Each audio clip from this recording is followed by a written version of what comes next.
Good morning, everyone. The sitting is open. The next item on the agenda is Council and Commission statements, EU position on the proposed plan, and EU engagement towards a just and lasting peace for Ukraine. Can I ask you to please take your seats, dear colleagues? I would also like to remind you that we continue with the test of the new format for this debate, and there will be no speakers list after the first round of speakers. On behalf of the groups, members who received speaking time from their political groups or non-attached secretariat will be called to speak and will be reminded of their allotted speaking time. Please keep an eye on the screens in the chamber where the current speaker and the next three speakers will be displayed, and when your name appears as upcoming speaker, I would like you to ask you to prepare and make your way to the lectern. The normal rules on blue cards and catch the eye procedure will apply during the debate. So first we start with the Council, Minister for Foreign Affairs, Marie Bjerre, on behalf of the Danish Presidency. President, honourable members, President of the Commission, Commissioner, Russia launched its brutal, unjustified and unprovocated war of aggression against Ukraine nearly 4 years ago.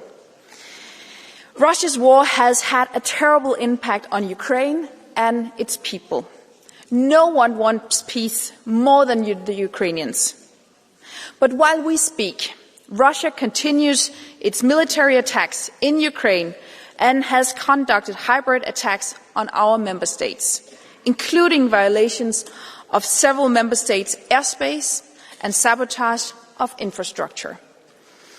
From day one, we have supported Ukraine's efforts to defend itself and seek peace. And we welcome all diplomatic efforts aimed at achieving just and lasting peace and security. We hope the recent US effort will lead to positive results, and we are pleased with the progress made at the meeting in Geneva. The Council has been clear. We stand united and firm in our support for Ukraine, for its sovereignty and its right to define its own future. Peace must be comprehensive, just and lasting.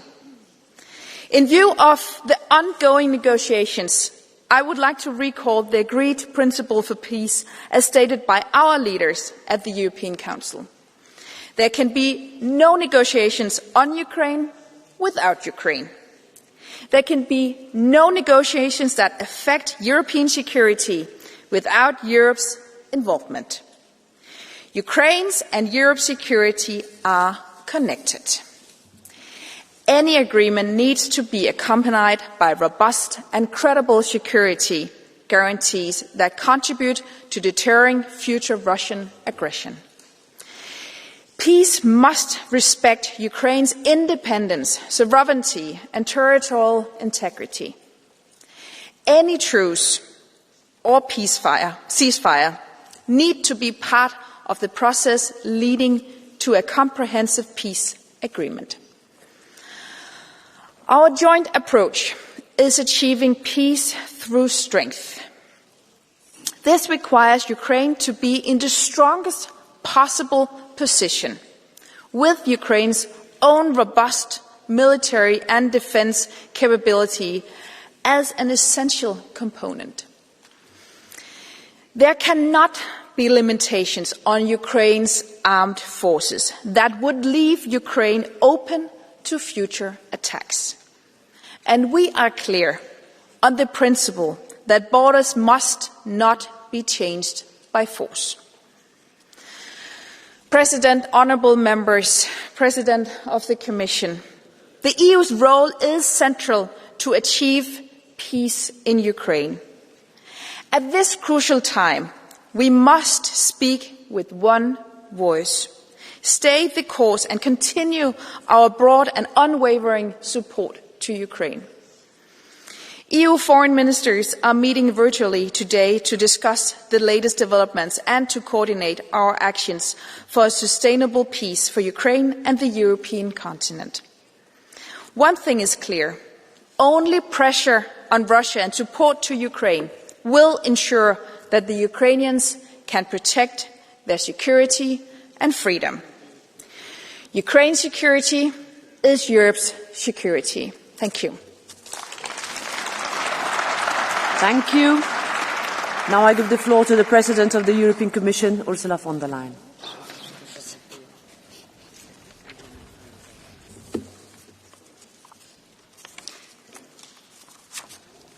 President Metsola, President Bierre, honourable members. I want to start this debate not in Geneva, but in Ternopil, a city in western Ukraine, closer to the Polish border than it is to Kiev. In the early hours of one morning last week, a storm of Russian drones and missiles rained down. The sheer force of the attacks leading to an inferno erupting. In the burning wreckage laid injured victims and more than 30 dead, innocent men, women and children. Children like Amelka. Amelka, a 7-year-old girl from Poland who was in 2nd grade at the local school. Amelka died in her mother's arms, both of them killed in a mindless and callous act of brutality. On behalf of the Commission, and I'm sure all of us in this House today, I want to start by paying my respect and deepest condolences to all those mourning the victims of Chernobyl and right across Ukraine.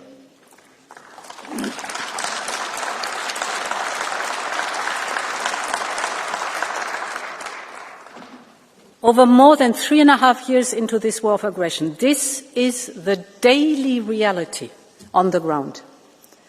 And it shows that we can never lose sight of what Ukraine is sacrificing, what Ukraine is fighting for: its security, its freedom, its independence. Because ultimately this is what is at stake in these crucial days for Ukraine and for Europe. Basically the core and the values of the UN Charter. And this is why Europe must keep up the pressure on Russia until there is a just and lasting peace.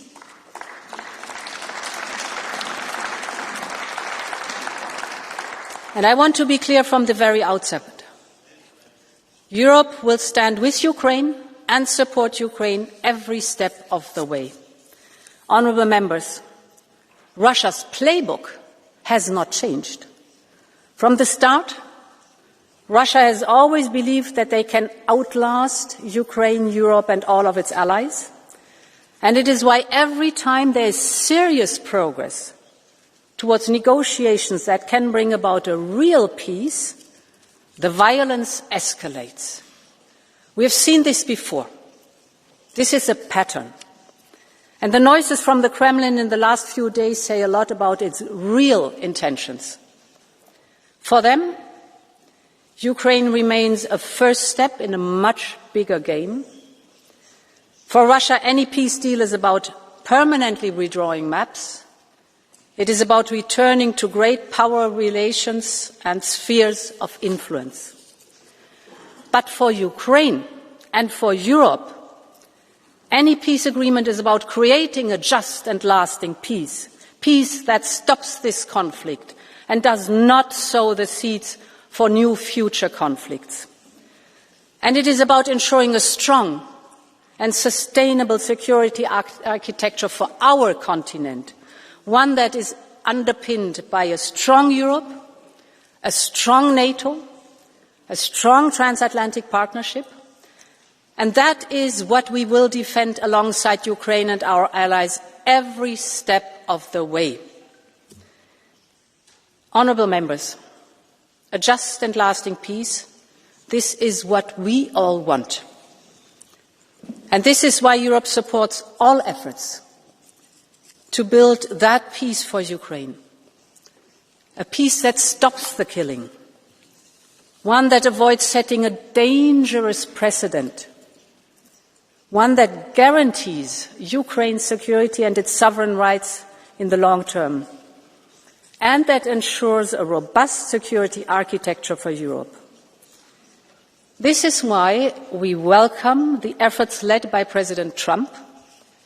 After months of discussions, it is important that the work on an actual text started. Of course, we know that much more effort is needed. But I believe, thanks to the work of Ukraine, the United States, and us Europeans over the last few days in Geneva, we now have a starting point.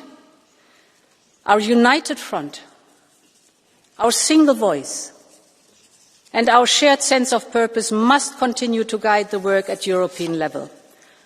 And I would like to outline some of the core principles for Europe as we work with Ukraine, the United States, and the coalition of the willing on the way forward. The first priority is that any agreement should deliver a just and lasting peace. And it should ensure real security for Ukraine and Europe. As a sovereign nation, there can be no limitations on Ukraine's armed forces that would leave the country vulnerable to future attacks. And this is as much about deterrence as it is about Europe's security, because Ukraine's security is Europe's security, so Ukraine needs robust, long-term and credible security guarantees as part of a wider package to dissuade and deter any future attacks from Russia. And it is equally clear that any peace agreement needs to ensure that European security is guaranteed for the long term. The second priority, upholding Ukraine's sovereignty. We know that Russia's mindset has not changed since the days of Yalta, seeing our continent in terms of spheres of influence. So we need to be clear that there cannot be unilateral carving up of a sovereign European nation, and that borders cannot be changed by force. If today we legitimize and formalize the undermining of borders, we open the doors for more wars tomorrow, and we cannot let this happen.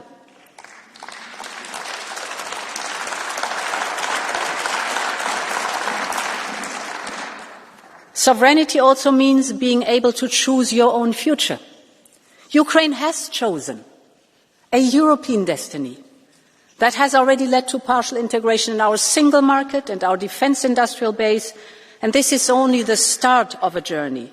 Europe's future is bound to Ukraine's future, and therefore Ukraine's future lies in the European Union. This is not only a matter of destiny, this is a core and essential part of any security guarantee framework, and we will do everything we can to deliver on it together.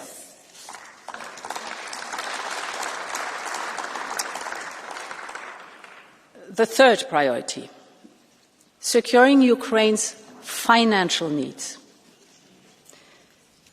In the absence of any real intent of Russia to engage in peace talks, it is clear that we need to support Ukraine to defend itself. And that starts by ensuring that they have the necessary financial means. In the last European Council, we committed ourselves to cover the financial needs of Ukraine for the years 2026 and 2027. On this topic, we, the Commission, have presented an options paper. This includes an option on immobilized Russian assets. The next step is now that the Commission is ready to present a legal text. And, honourable members, to be very clear, I cannot see any scenario in which the European taxpayers alone will pay the bill. This is also not acceptable.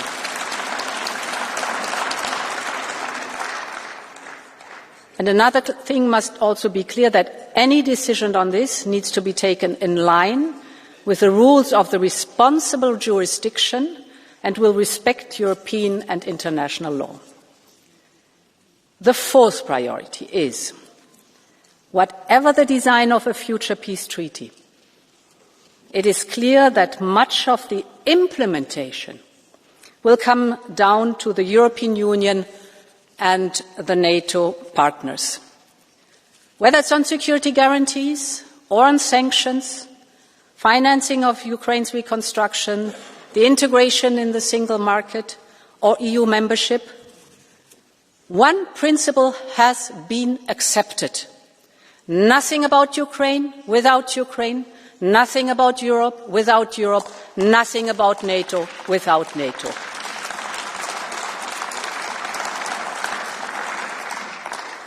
And the last priority I would like to focus on is one that cannot be forgotten, and that is the return of each and every Ukrainian child that has been abducted by Russia.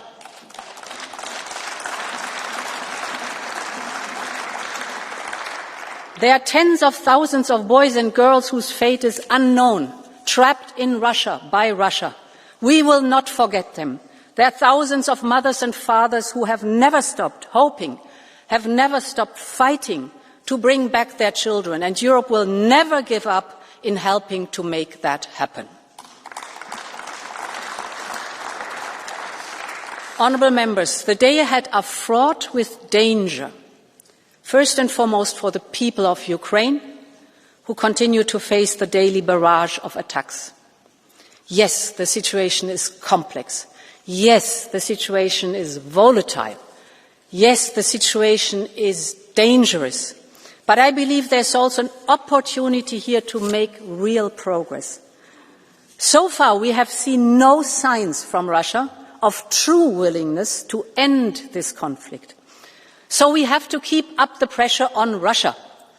But it is also our duty to engage with any and all efforts that can bring about a just and lasting peace. We know it will not be easy, but we have to find a way to move forward. We have to find a way to stop the killing, to help Ukraine rebuild and reconstruct, to return the children and reunite families. We have to find a way to provide lasting security for Ukraine and for our continent as a whole, and above all, honourable members, to forge a better future as a European future and for Ukraine. Long live Europe. Thank you. Thank you very much, Commission President von der Leyen. And now, on behalf of the political groups, we start with the EPP, its chair, Manfred Weber.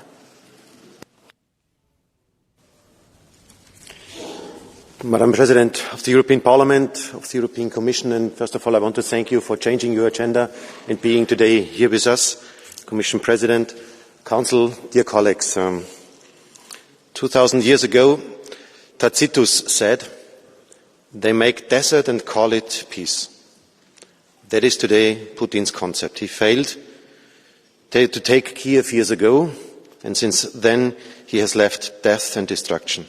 Hundreds of children have been killed, more than 5 million refugees, war crimes in Bucha. Putin, dear colleagues, is a war criminal, and if a war criminal is not stopped, he will continue.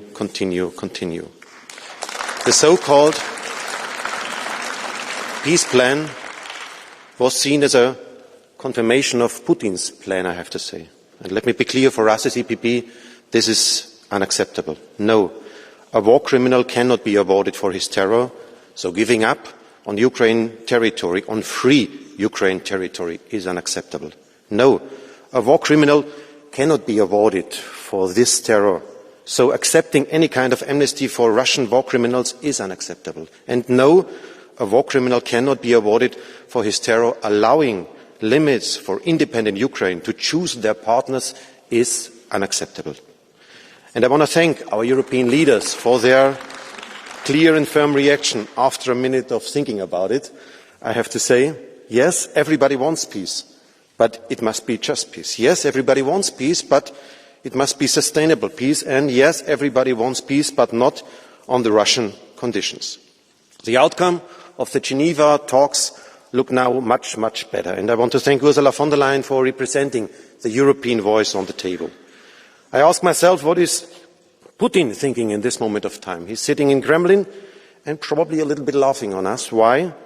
Because the US-European axis was over the last days in a quite chaotic situation. The European Union without a clear plan to finance Ukraine, and also the European Union without the US really seen as a reliable partner anymore. We are experiencing historic times. Things are fundamentally changing. And Trump made also clear in these last days that the US will not anymore guarantee lasting peace in Europe under all conditions. He is seen himself more as a moderator and not as a person who is clearly positioning himself. We as Europeans are alone in a very, very cold world. And having all this in mind, I ask myself, which Europe do we really need? Which Europe would be capable to answer this weekend's challenges? For example, who speaks on behalf of Europe? I saw that the G3 was meeting. Germany, France, Great Britain. I respect all of these nations. But I have to say, that's not my Europe when they speak. That's not my Europe. Ursula von der Leyen, the Commission President, nominated by all leaders, by all nations, and also had a clear mandate in this European chamber, freely elected European Parliament, is for me the Speaker of this European Union. And that's why we have to strengthen her role, to have a real European voice there. The second question, how can Europe finance the issues on the table? We have currently, to be honest, no clear idea how to finance the needs of Ukraine. 140 billion euros for the next upcoming 2 years. Frozen assets, additional debt. We are not really ready. And we have no real clear answer in this moment of time. So stop complaining about the US and delivering. We need sufficient MFF and financial resources for defending our European interests.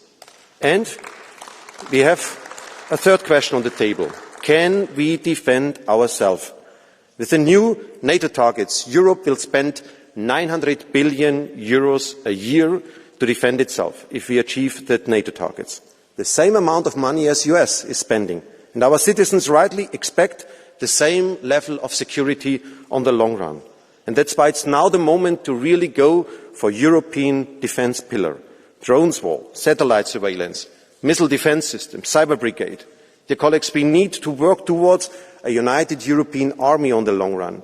Years of war teach us we can't guarantee peace if we do not show we are not ready to prepare our defence capabilities.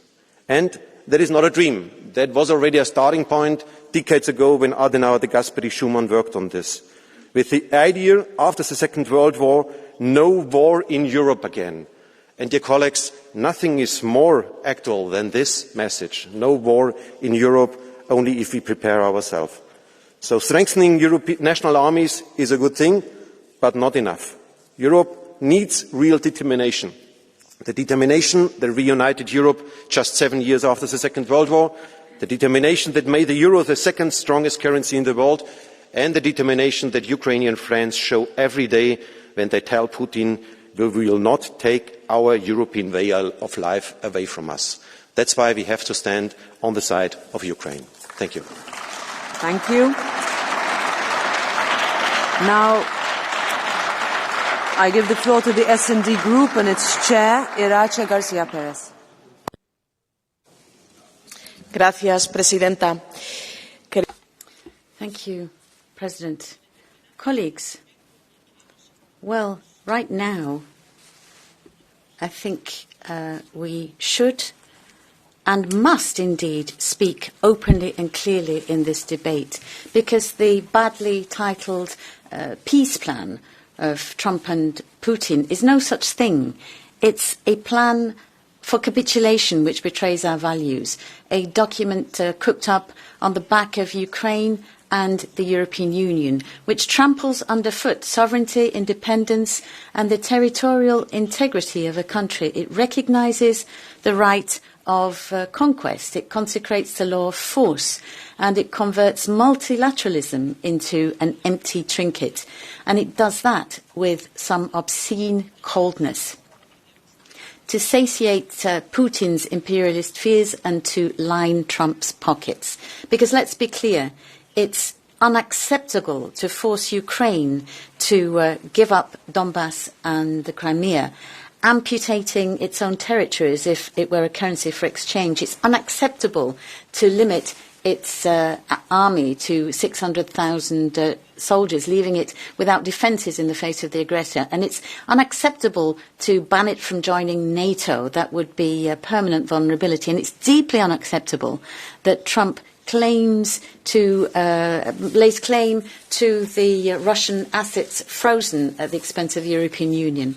Mrs von der Leyen, we cannot fall into the trap of history. In the 20th century, we learnt that appeasing a dictator comes with a devastating price.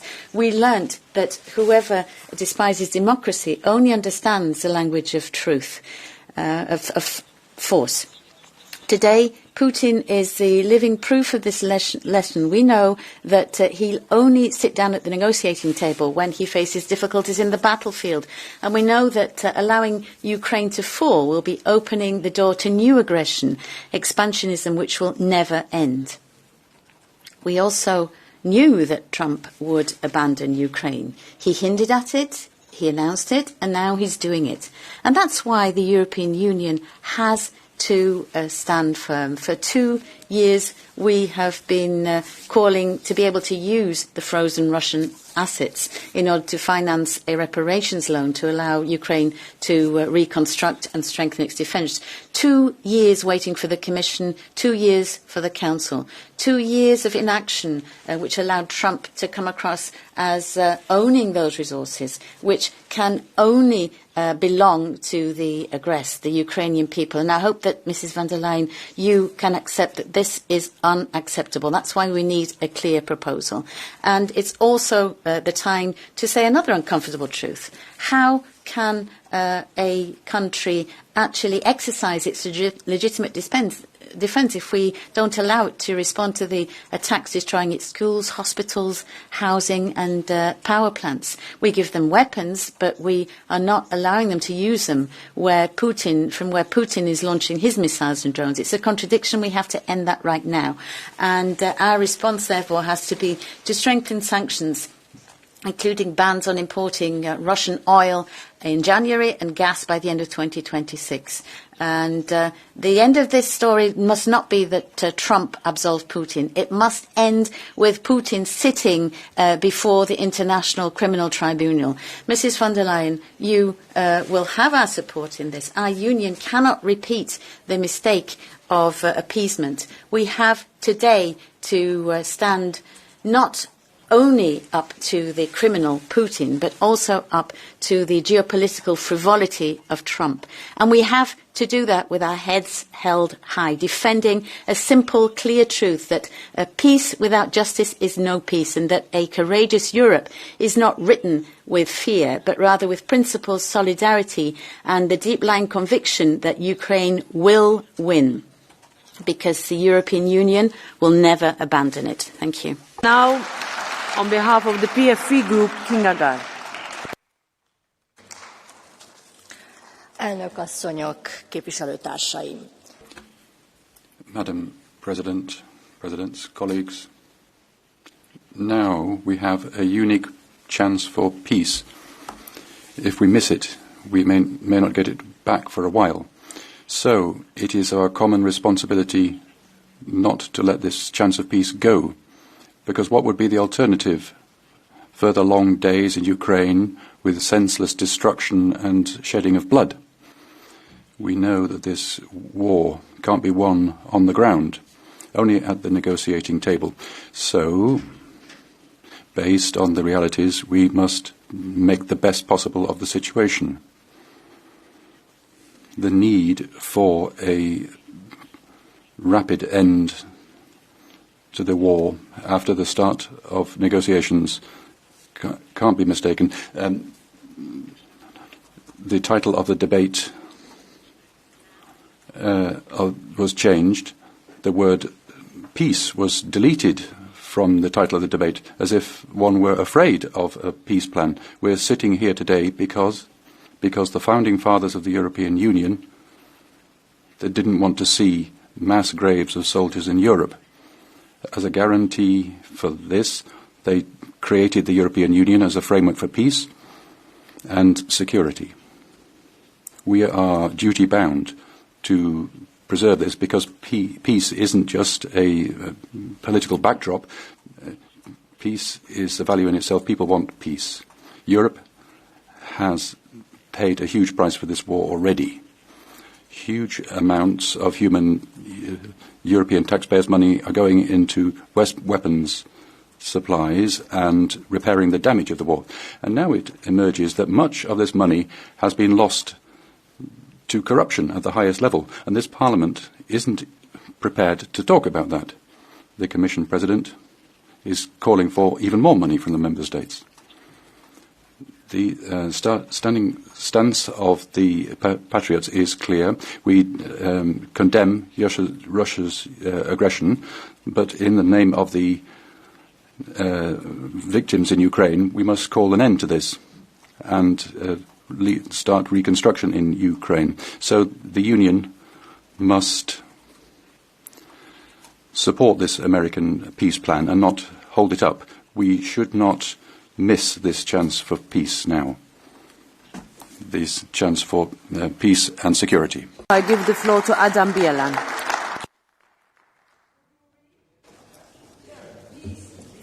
Pani Przewodnicząca. Madam President, appreciating commitment of President Trump for peace, it is impossible not to question the results of all the engagements of European leaders.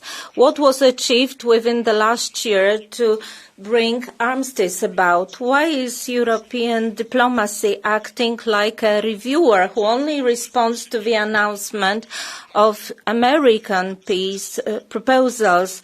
Why does not Brussels formulate some propositions first? Why does it not submit constructive solutions and valid negotiating arguments to the Americans? And the wartime balance of flows between financial resources between EU, Ukraine and Russia, presented by the Swedish Minister of Foreign Affairs recently. Well, 187 billion euros support was made available to Ukraine, but the value of imports from Russia was to the tune of 311 billion euros, including crude oil and gas. Negative balance of support to Ukraine is to the tune of 220 billion zlotys. So the European Union is far away from bringing peace about, and many countries are still not detached from Russian interests and Russian resources, and the European countries torpedo the propositions of tapping Kremlin's resources, whereas the Americans want to make use of them. I'm also sorry to see the marginalization of Poland ongoing recently, the country that came up with the most massive support to Ukraine at the outset of the war. If Polish government is not represented at the negotiation table in Geneva, if a Polish Prime Minister travels separately to Kiev, well, we are not duly represented. Let us not expect that Russia will somehow react if we still have the ongoing financing of wartime economy. President of Renew Europe. Merci, Madame la Présidente. Thank you, Madam President, Minister. So here we are in the chamber, and yet if Zelensky hadn't been so courageous, the front line would have been much closer to France than it is at the moment. We shouldn't flinch in adopting sanctions against the Putin regime. We need to expect of Europe and its leaders that they apply themselves diplomatically and appropriately. I don't think I can make it clearer than that. We cannot have peace in Ukraine without Ukrainians and without Europeans around that table for negotiating. Now, for several days, people have been talking about a peace plan, a pseudo-peace plan. To be frank, we can ask what the real intentions are behind the Americans' moves, because there's a whole raft of concessions from Ukraine. But what are we asking of Russia? What is the Trump administration asking of Putin's Russia? Ladies and gentlemen, this plan is betrayal. We need to understand we shouldn't fall into this game. And it's good that we've realised that, but we need to be much firmer, much more united in our demands. Success in negotiations will depend on demanding the right things to achieve a just and lasting peace, robust security guarantees, not restricting Ukrainian army, having coalition of the willing helping out in guaranteeing that peace, and using frozen assets to fund this. So, Madam President, Minister, when are you going to make sure that this is deblocked in Council? We've got a solution on the table. There is an imperative to provide the necessary guarantees to get rid of the blocks in Council. That's what's at stake at the coming summit, and it's extremely important. This peace, ladies and gentlemen, this peace has to guarantee the freedom of Ukraine and the freedom of the allies it chooses. It shouldn't undermine its possible futures in Europe or NATO. And for this peace to be just and lasting, we refuse the admonishment of those who are war criminals. And we can't allow this to go through the United Nations and just left to one side. The Bucha genocide, the attacks, and the support from some people here in this chamber as well to maintain that Ukraine was the aggressor. Ladies and gentlemen, this war in Ukraine is the moment of truth for Europe.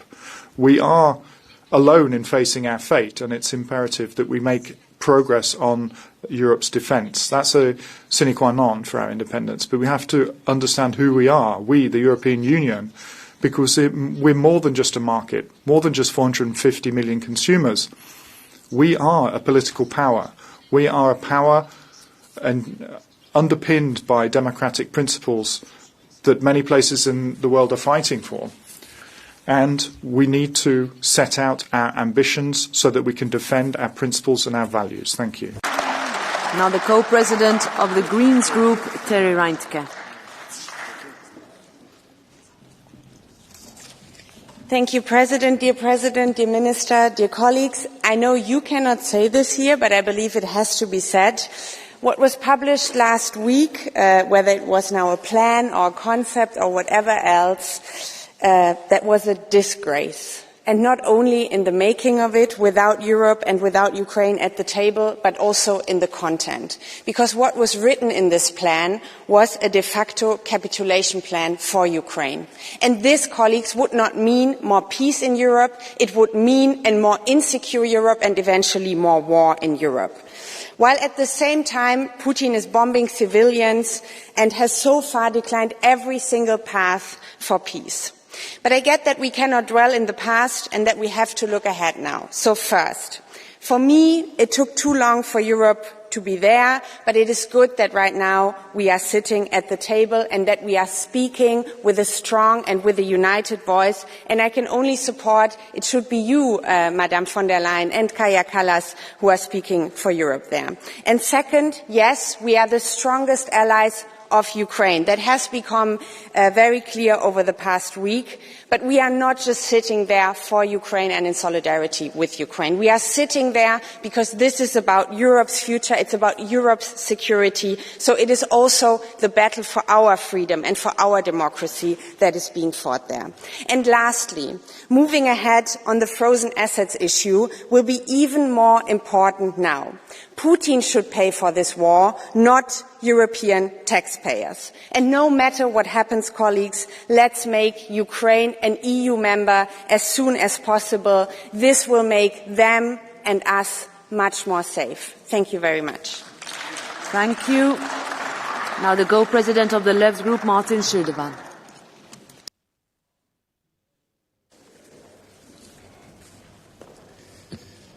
Vielen Dank, Frau. Thank you, Madam President, Ms von der Leyen, ladies and gentlemen. Listening to this debate, you get the impression that international politics is based on expressing desiderata rather than the balance of power, the level of refusal to accept reality is staggering. For almost 4 years, the Russian war of aggression has been raging against Ukraine. Yes, Putin bears responsibility for this war. Yes, at any time he could end it. And yet, never since the start of the war have we been closer to a ceasefire than now. Now, as a realist, I can tell you I'm not happy about who wrote this plan. And certainly this plan doesn't set out a route to a just and lasting peace either. But at this juncture, it is our best chance to bring the war to an end. And you have to bear the responsibility to do everything in your powers to achieve that objective without, in doing so, selling Ukraine and the EU down the river to the USA and Russia. Now, first and foremost, we owe this peace to the Ukrainian people, whose suffering and privations have to come to an end. You mentioned the civilian victims who had to die. This has to be brought to an end so that hope and joy can shape the lives of people in Ukraine. But I want this peace in place as well so that the burden of war can be lifted from the shoulders of our population as well. Because here there are also many people who are extremely concerned as to whether the war may escalate further and indeed how much more will be required of our societies financially. The truth, ladies and gentlemen, is that war is raging on European soil and the EU hasn't undertaken any diplomatic endeavours worthy of the name or even provided support at least to try and end it. Instead, here in this chamber we've heard again and again mention made of the fact that the war has to be won on the battlefield. Well, at least that's a reality that you're starting to change. Slowly you're starting to realise that the route to a lasting peace is not an unending war. But you're using war at the same time in Ukraine to unleash a massive arms programme in the EU to the detriment of social cohesion, public services and the protection of the climate. And at the end of the day, who's going to foot the bill? The workers and families.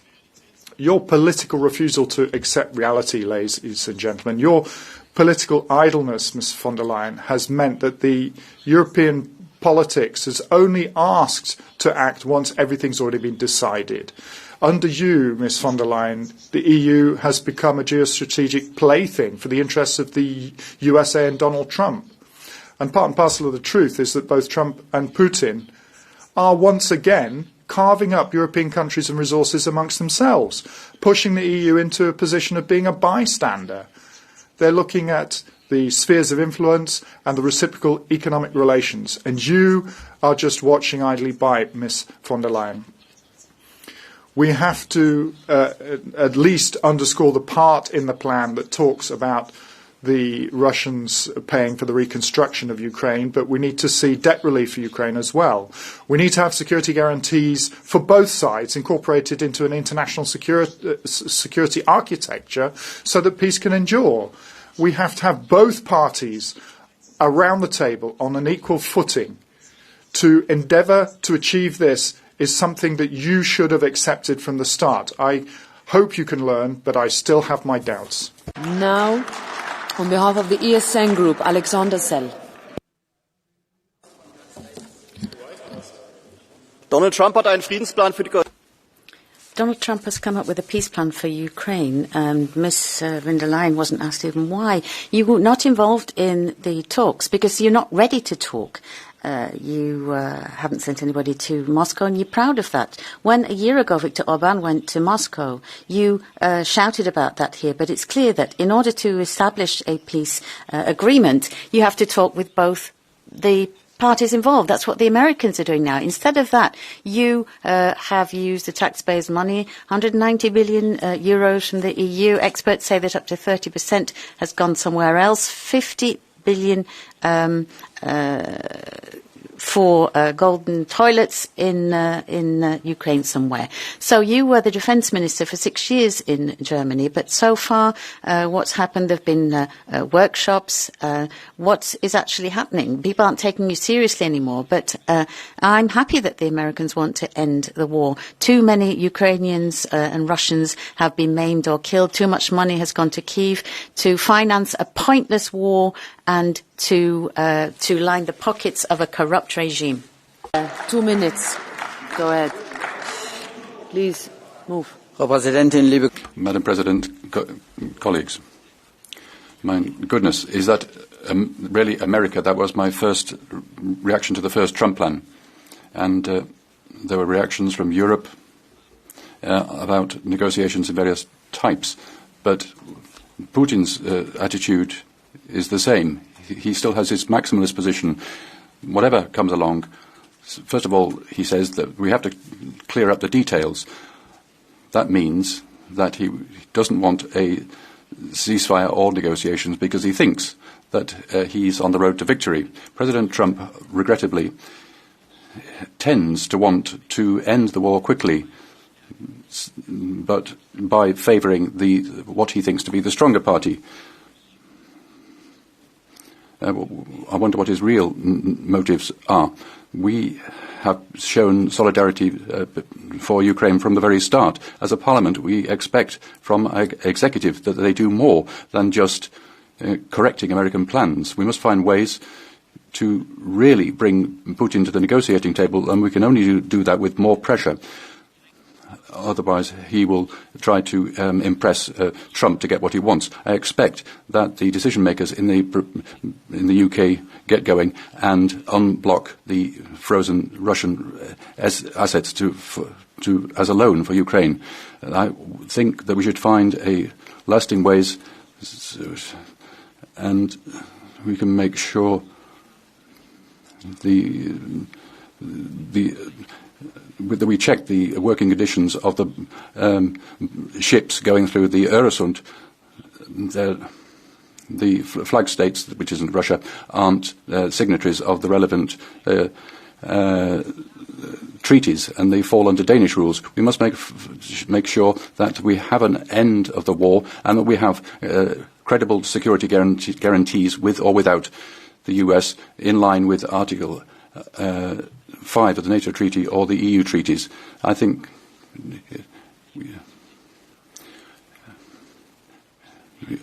we must take the measures in the military areas that will force Putin to the negotiating table. That means long-range missiles, which enables Ukraine to eliminate production sites and important infrastructure. Slava Ukraini. Thank you very much, dear colleague. Mr. Roten, you have the floor. President, Commission, Council, dear colleagues, Vladimir Putin has a long history of breaking agreements and using fake negotiations to delay and divide. Ukraine and Europe want peace, a fair and sustainable peace, not a peace that rewards the aggressor, delivers impunity, undermines European security, ignores past violations and emboldens future aggression. Unless one side is losing or a powerful third party steps in, peacemaking is a slow and delicate process. It requires either strength or patient, skilled diplomacy. And today, both are missing on both sides of the Atlantic. So there is no room for quick and dirty fixes, indecision and risk avoidance. Peace is neither a real estate deal or another round of council statements. Russia is not winning its war of aggression. There's no reason for Ukraine to capitulate, but the cost for Ukrainians remains deep and painful. So I implore the Council, break the cycle we have witnessed again and again. I implore you to finally start making Europe a relevant force for peace. We had no choice again but to react, somewhat panicked flurry, to a deeply flawed plan with Moscow's fingerprints all over it, to protect Ukraine and Europe and our ability to decide our future. And you talk about actions and pressure, but you missed, as member states, a chance last month on the loan. The pressure would have been on already. What we really need now is urgent, proactive approach. Action, dear Council and Commission. Do not wait for Putin to prove once again he is not interested in peace before we increase the pressure. Do it now. Do it together. The reparations loan is critical, as are deep strike and air defence capabilities. Nobody here wants a debate in which we again will say more or less the same in a couple of weeks or months while nothing fundamentally changed. Take action. Take the lead. Thank you. Thank you very much, dear colleague. Mr. Wilinski, you have the floor. Thank you very much, Ladies and gentlemen, first of all, on the global stage of heads of state and government, there are two people I can see being very convincing in favour of peace, the American President Donald Trump and the Hungarian Prime Minister Viktor Orban. By the way, both of these people are people who you confront with a lack of respect and enmity and have done for years.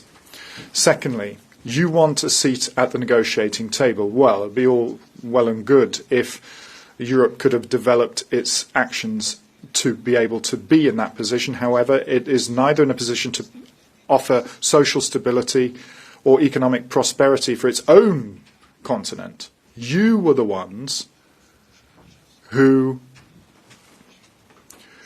pushed people in the arms of the US.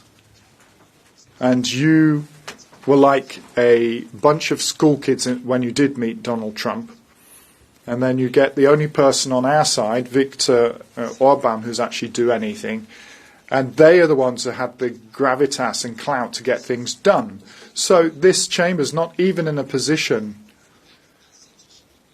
to make sure that your policies are applied and push for peace. You're not in that position because you're riven. We have 350,000 people who've died, almost 2 million injured. And I'd say the left group was actually right today, regardless who is responsible. Today, it's about stopping the massacre. The people who are trying to exploit the situation should not be allowed to win the day. Mr. Wilinski, you have a blue card from Mr. Kanev from the EPP group. Do you accept it? Thank you very much. My next speaker is Mr. Ponax. You have the floor, please. Good morning, dear colleagues, Madam Commissioner. We are at the crossroads right now, and the way how we cross it will determine what kind of world we and our children will live in. In a world of business where everything is determined by physical force and convenience, in which the aggressor is rewarded and criminals are granted amnesty, or in a world of laws in which borders cannot be changed by force, in which the aggressor pays for the damage caused and war criminals are persecuted. And it is not just about Ukraine or Europe. It will become a handbook for all aggressive regimes in the world. Another important fact, Russia has already enjoyed impunity for all the crimes it committed, both during the Second World War and especially afterwards, against all the occupied countries and nations, for deportations, gulags and other crimes. If it succeeds for the second time, sooner or later, the third time will follow. Thank you. Who is from? Dear colleague, you have a blue card. Sorry. You have a blue card from Mrs. Grappini. Do you accept it? Thank you. Mr. Austravicius, you have the floor. Mr. Chair, Minister, Commissioner, dear colleagues, the Russian leadership aims to destroy and subjugate Ukraine, removing it from the political map of Europe. The Kremlin is pursuing these aims through military aggression and by imposing preconditions in various negotiations. No other alternatives are seen from Moscow. We must understand that Russia's aggressive intentions also affect European security architecture, seeking to create grey security zones which are unacceptable and definitely dangerous. A peace agreement must not only end the war against Ukraine, but also put the end to Russia's hybrid war against EU countries and their partners. This undeclared hybrid war must end with Russia making clear commitment and accepting accountability for its actions. Justice demands that all Russian and allied leaders and officials who initiated and enabled the war against Ukraine and its people be held accountable. This must serve as a lesson for the future. The war in Ukraine has affected the whole of Europe. We have all experienced the hardships of war, and we continue to witness Russia's ongoing war crimes against humanity every day. While the financial, humanitarian and military aid provided is crucial, I really regret that the European Union has missed the opportunity to demonstrate its role as a global player by not forcing Russia the aggressor state to sit down at the negotiations table. History is not yet over. Let us strengthen Europe's and Ukraine's security, because Europe will never be safe without a defended and victorious Ukraine. Thank you. Thank you very much, dear colleague. Mr. Sondheim, you have the floor. Putin has dictated, and Putin has come up with a peace plan. It isn't a plan for peace. It's a plan for giving up. Ukraine will give up territory, cut its army, and not give up NATO. What will they get in return? No proper responsibility for those who started the war, no reparations, no agreement for the kidnapped children. It's completely unacceptable. That's why it's so important that the EU stands firm in our support for Ukraine, but also act earlier. That means security guarantees worth the name. That means that Ukraine itself decides its defence and its alliances.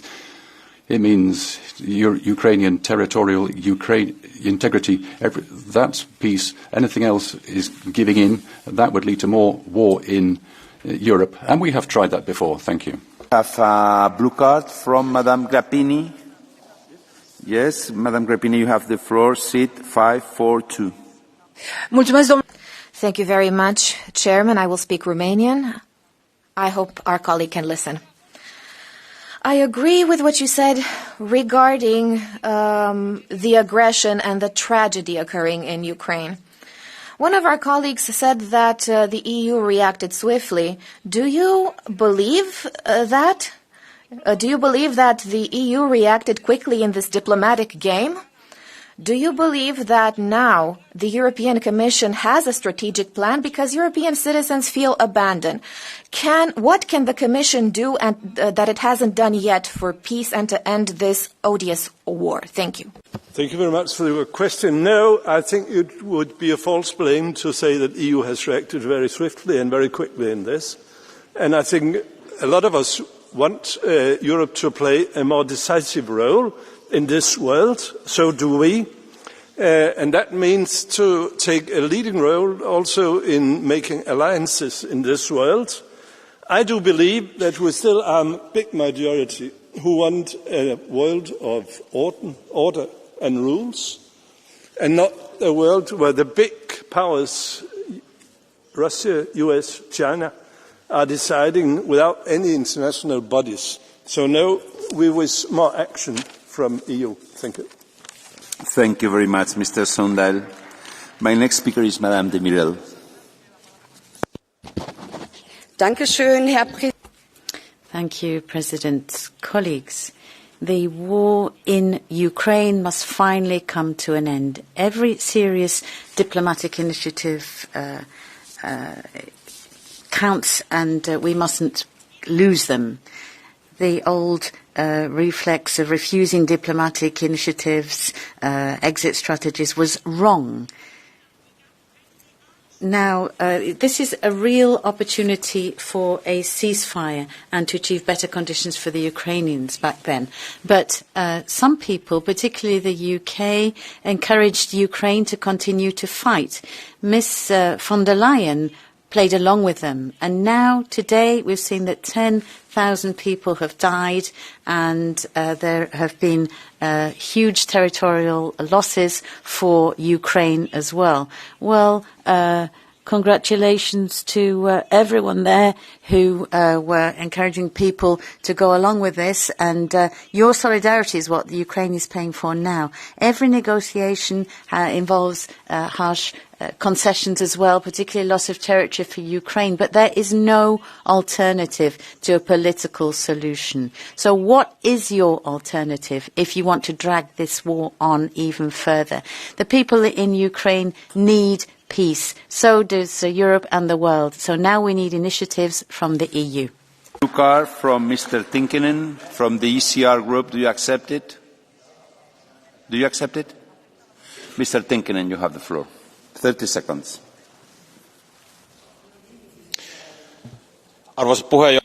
President, colleague, you said that the UK has supported Ukraine continuing to fight and defend itself. You said that based on this, Ukraine has lost territory. I just have one question for you. If Ukraine had stopped defending itself when Russia originally attacked Ukraine,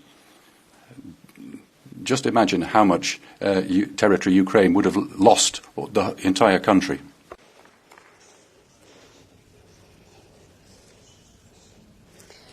Lieber Kollege, danke für... Thank you for that question, colleague. The fact is that at the beginning of the war and Russia's attack on Ukraine, Ukraine did resist. And the Putin regime had to see that the initial strategy of bringing about regime change in Ukraine wasn't going to work.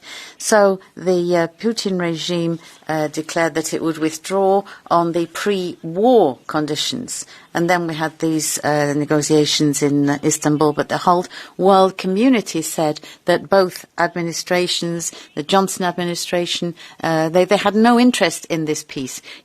That strategy... Thank you very much, dear colleague. Your time is over. Thank you very much, dear colleague. Your time is over. Okay. My next speaker is Mr. Aust. You have the floor.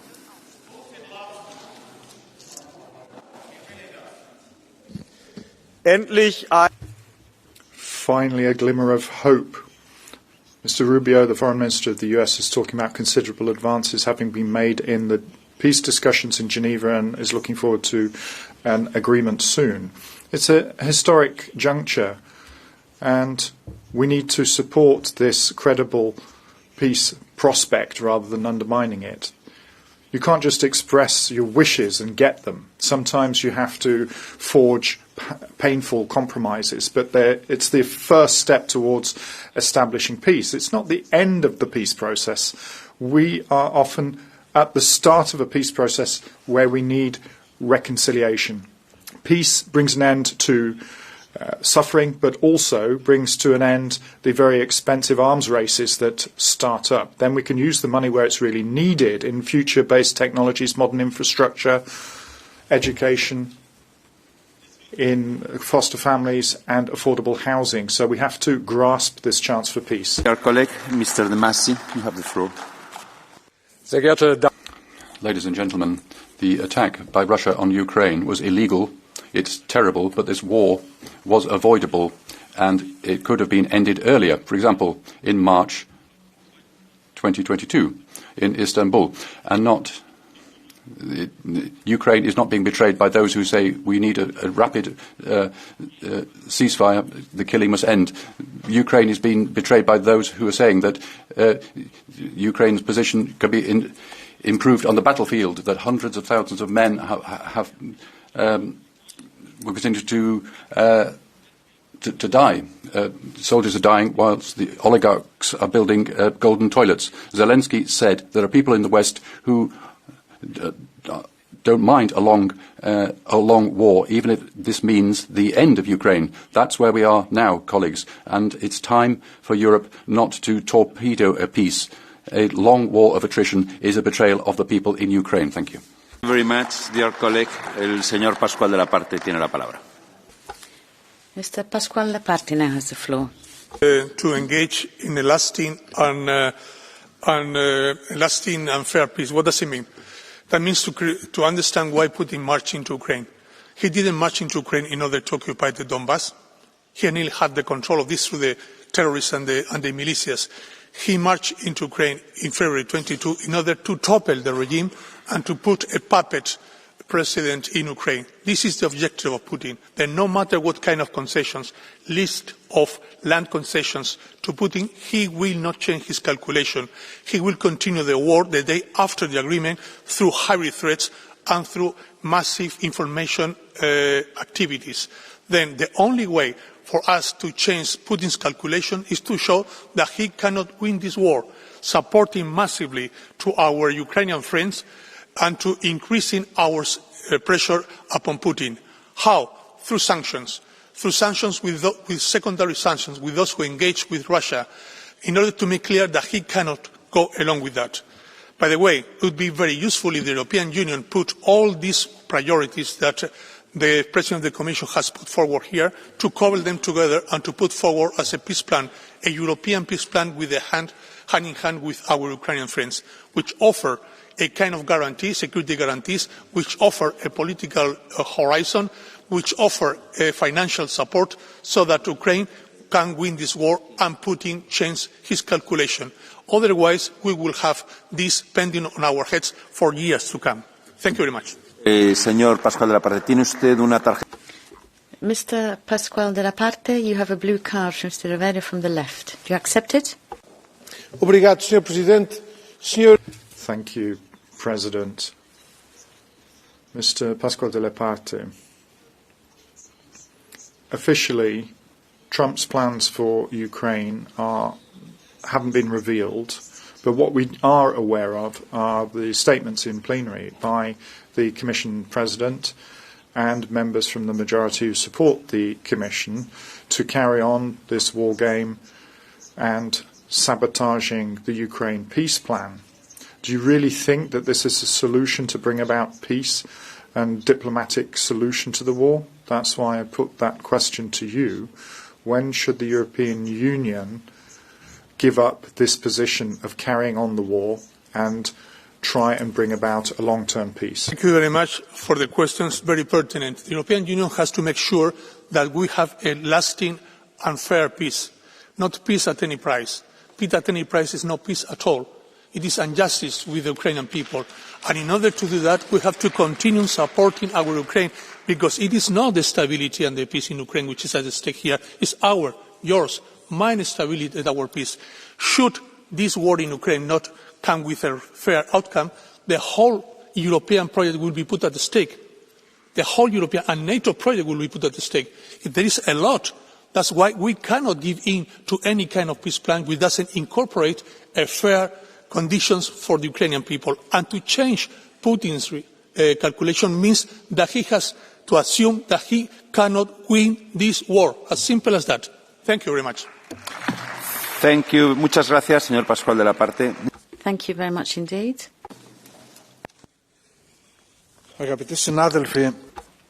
Colleagues, we all want to achieve a peace agreement for Ukraine, but a just and lasting peace which respects international law, respects borders, and involves Ukraine and Europe.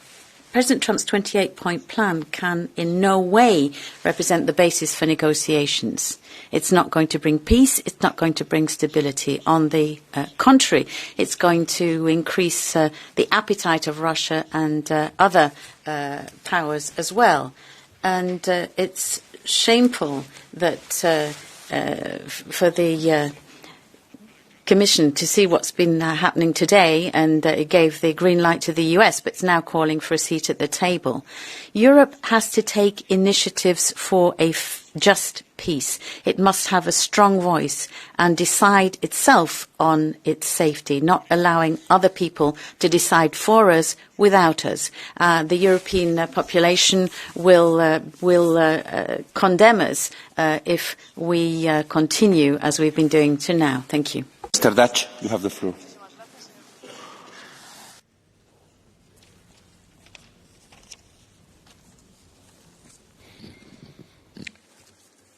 Az elmúlt években az Európai Unió már 190. Thank you. In past years, the EU has spent 192 billion euros to finance this war. And Brussels has decided that for the years 2026 and 2027, they're going to carry on with a further 32 billion euros that will be spent on Ukraine. Ms. von der Leyen has also promised to find a further 135 billion euros for Ukraine. And what do you expect of the European governments? Well, as of 2028, you want to spend a further 366 billion euros on Ukraine. And this basically is financing the war.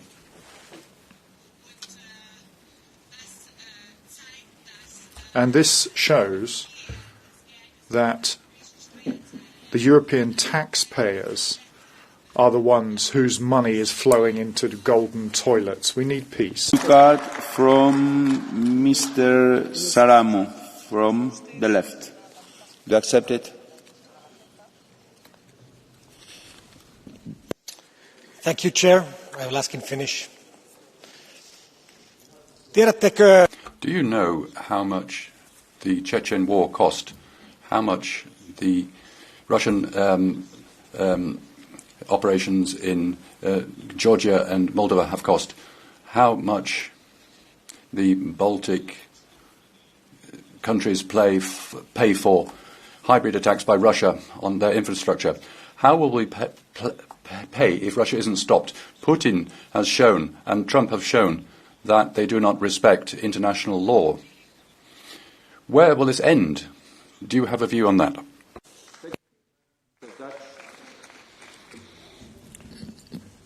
Kedves képviselő úr, Well, sir, the European Union is paying over 7 billion euros for this war. Everybody is claiming that this is necessary for the peace to prevail in Europe. If you just took a fraction of this massive sum of money and spent it in Europe instead, then that would have been a much better approach. This is a waste of taxpayers' money. Next speaker is Mr. Jadi.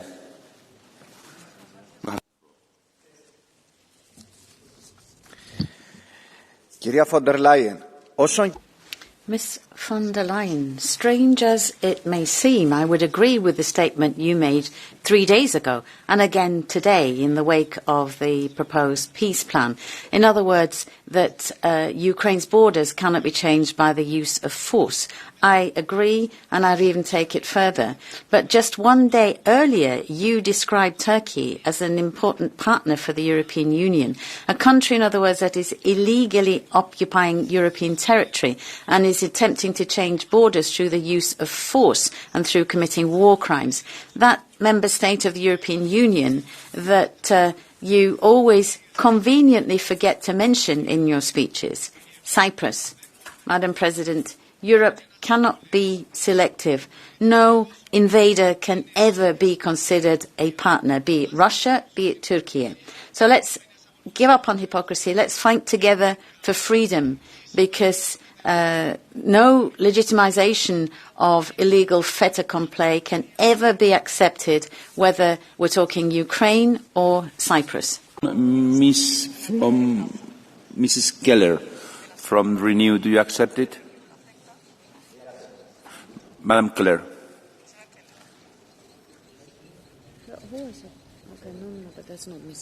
Ana Vasconcelos, sorry, in another seat. How do you... Sorry, it's to Mrs. Keller, to the one that I'm giving the floor. I'm in another seat, sorry. I'm Ana Vasconcelos. I requested the blue card. Can I take it?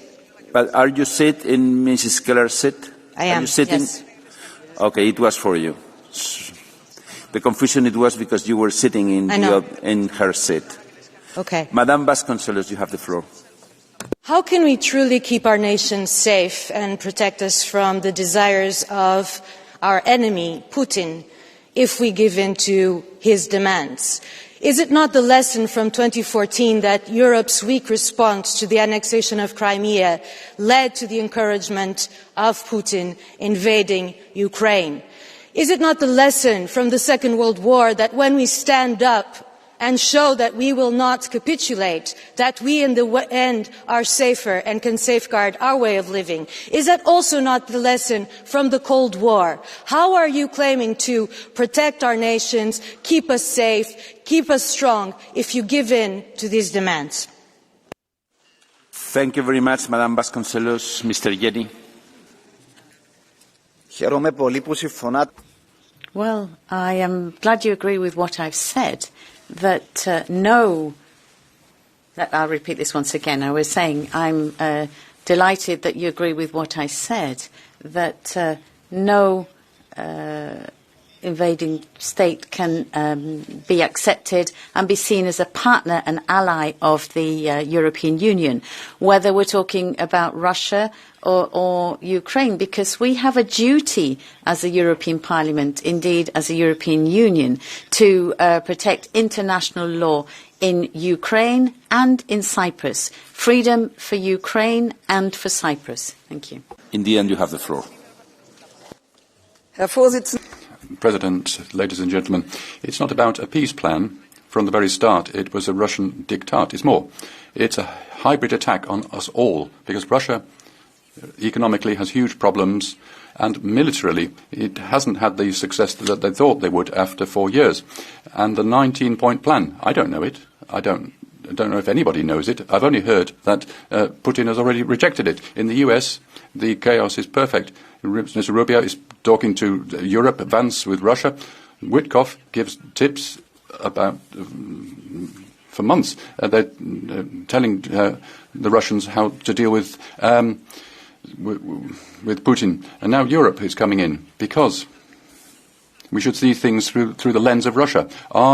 We must see the role of Ukraine. They're the victims, and I don't like the fact that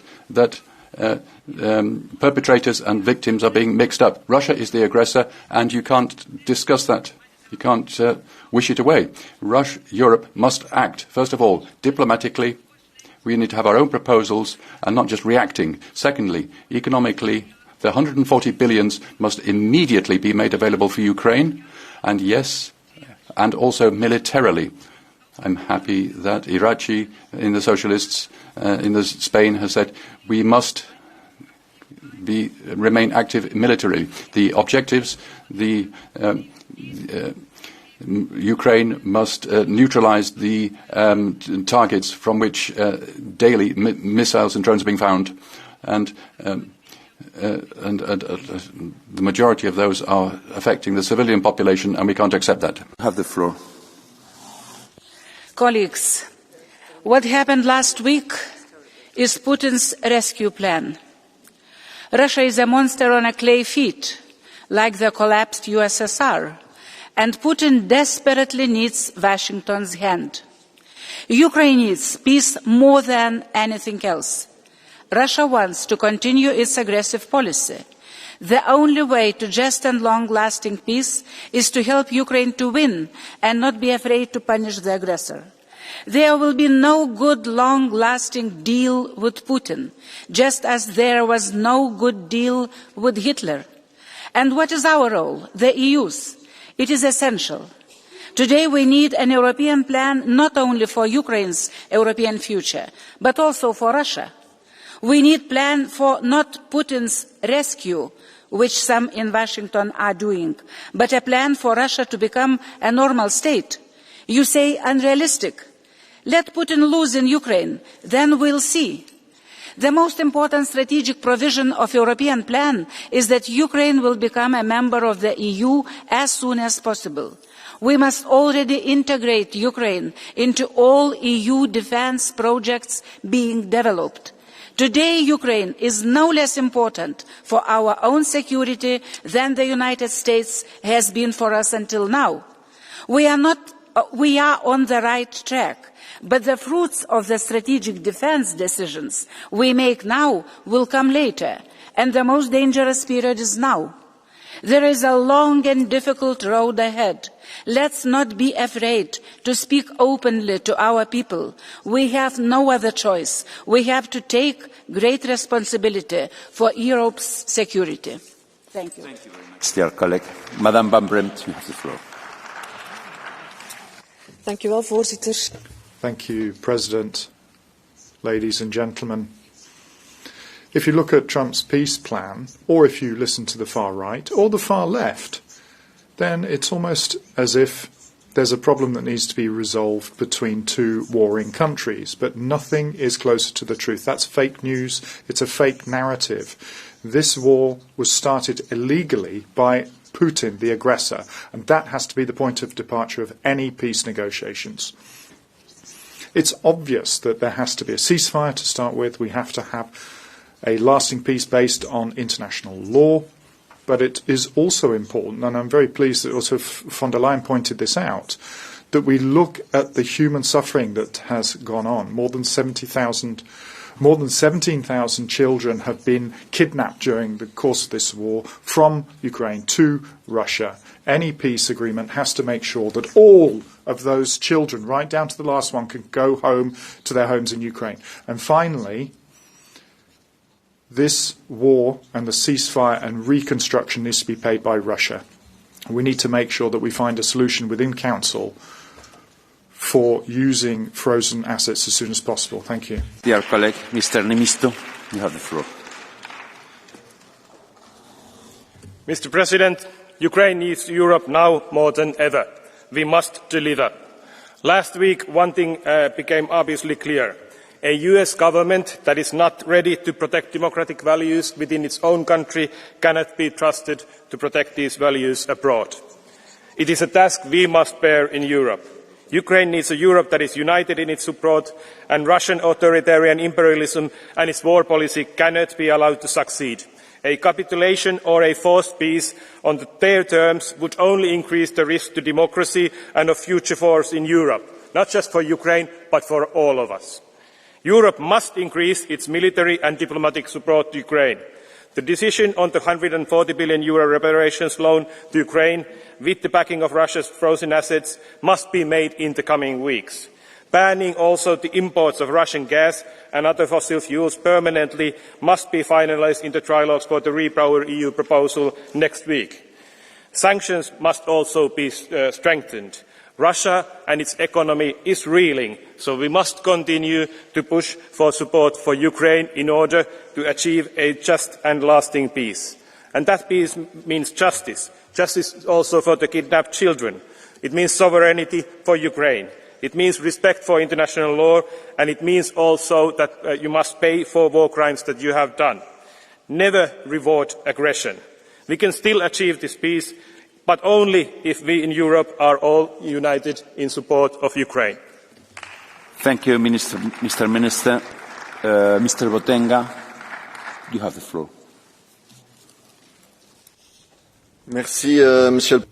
Thank you, President. Ladies and gentlemen, you're asking for a seat at the negotiating table. In principle, I can agree with that. I think basically the EU should have a seat at the table, but then you have to tell the truth. You've done everything in your power for almost 4 years to be excluded from that position. The Vatican, Turkey, Qatar, Saudi Arabia have all been trying to be mediators. You didn't support them.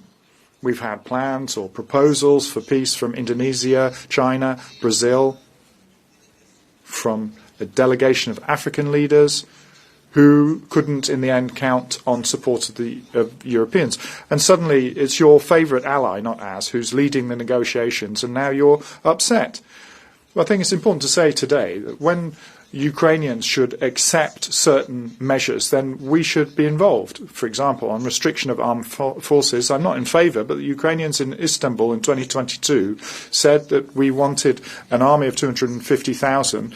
Trump says 600,000. Ukraine today would accept 800,000, and suddenly you're saying it's not acceptable for Europe. Are you taking the 69% of the Ukrainians seriously, who's saying they want a peaceful solution to stop this war, while you're trying to perpetrate this war further? Thank you. Merci, Monsieur Botenga. Mr.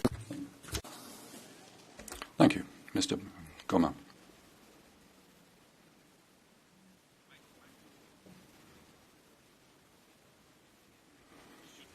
President, Ms. von der Leyen, colleagues, once again, Europe has not taken the initiative. Not in the negotiations, no proposals for mediation. Europe is behind the Ukrainian position. If it's justifiable morally, we can't hear that politically or diplomatically. The European are tailing the Americans. We're in the reaction, and we are reacting. We seem that we are prepared to fight until the last Ukraine. We can't guarantee peace unless you can make war. And who wants to make war? What country here will send its children to Ukraine? Don't all put your hands up. If we think we have sanctions which are got round, and the sanctions are not strong enough to make Russia give in, the resilience of the population, enough arms, the population in Ukraine has its doubts with all the corruption scandals going on. Not because we don't want, because we haven't had the capacity to do more. And that's the last point that's important. Our dependence on the Americans when it comes to resources and commandments, we are not free to decide. We must divide ourselves for ourselves. We should have a sincere rearmament. We should have things in our own hands so that we can conduct war independently. Give us credible means. As a military chief, if you can win a war, you have to be able to surprise. Let's act to create our own security architecture. Thank you. Monsieur Omar, Vice President Pizzerno. Grazie, Presidente. Thank you, President, Madam Minister. Ukraine is not only defending its own sovereignty, its own independence, its own freedom. It's defending the principle that Europe and its borders cannot be changed by force. And every proposal which contradicts that principle is not building truth. It's simply preparing the next war. Trump's plan has nothing whatsoever to do with peace. It's built up to legitimate the Kremlin's expansion and to bring into question the very security architecture that has guaranteed stability and peace on our continent for decades. So what can we do? We have to stand together, we have to be courageous, and we have to say that peace is born of rights, not from surrender. And we have to repeat here in this hemicycle that no one can ever force us to accept an immoral text, because that's what Trump's text is. It treats European security as a variable, and crimes committed by the Kremlin as a detail that can be sidelined. It's not acceptable. Non rimandare a domani. Don't put off till tomorrow what you can do today. So I would say, don't put off tomorrow and mess things up when you can actually conclude successfully today. But the rhetorics are different. The resistant Ukraine is winning. And Ms. von der Leyen here in this chamber is talking about the way the Russians are reacting and attacking us, and the sanctions that Mr. Rubio is saying is bringing Kremlin to its knees. And the mainstream is convinced how Russia is fighting tooth and nail, and we managed to attack Nord Stream 2 ourselves. So, you can believe the leaflets and the propaganda, but the battlefield will tell you a different story. Yesterday, in Kupiansk and Kupovsk, there were bombs that fell. 160,000 Ukrainians during the course of 2025 alone have left their shores so as not to have to fight on the front. And these famous taxpayers' money that Ms. von der Leyen was quoting in her speech is being used to buy golden toilets and villas in Russia and yachts. So Russia is just a step away. And, if you call things by their name, then it shouldn't be Putin or Trump who will bring about an end to the war. Mr. Mularczyk, you have the floor. Mr. President, ladies and gentlemen, with all my firmness, must I say that the peace plan that is debated today gives rise to basic misgivings and criticisms from Poland and Central European states. This is rather like Putin's wish list and not a genuine compromise between the aggressor and the offer of aggression. This is about territorial concessions to Russia and further Finlandization of Ukraine. Poland, even if it is a NATO and EU member, has borders on Ukraine, and yet it does not participate in peace talks in Geneva, in spite of the fact that we have received so many refugees. We are not at the negotiation table. How come that your protégé, Donald Tusk, whom you support so fiercely, is not present at the negotiation table, does not represent Polish state? Without Poland, there won't be a just and lasting peace. There won't be an architecture for Europe. This will be just a resting time for Russia to prepare for a new attack in 5 years' time. Dear colleague, Mr. Novakov, you have the floor. Mr. Speaker, Commissioner, I was born in People's Republic of Bulgaria. Back then, part of Soviet-dominated communist world. I don't remember much of those times, but I know one thing for sure. The system was lying for everything. Was lying that there will be a milk in the grocery stores and had lied that nothing had happened in Chernobyl. The same system that lied that nothing had happened in Katyn forest. The same system that had lied that nothing had happened in Gulag. The same system today is telling us that this is not a war and this is a special operation. So please forgive us that we are not so enthusiastic and don't believe everything they're saying. In 1925, all countries decided never to use a poison gas in combat, and yet all countries kept their gas masks. With this, I'm saying that the peace deal is up to Ukraine. It's their land and their people. We should support the victim of aggression and never stop investing in our defense capacities. We made this mistake after the fall of the Berlin Wall. We should not do the same mistake again. We should develop our own defense capacity. We should develop our own potential. Thank you so much. Thank you very much, dear colleague. La señora Temido.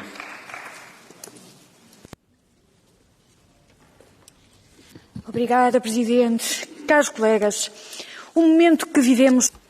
Thank you, President. Ladies and gentlemen, well, these are crucial times. There is a glimmer of hope that peace may return to Ukraine, and all of us hope that will prove true.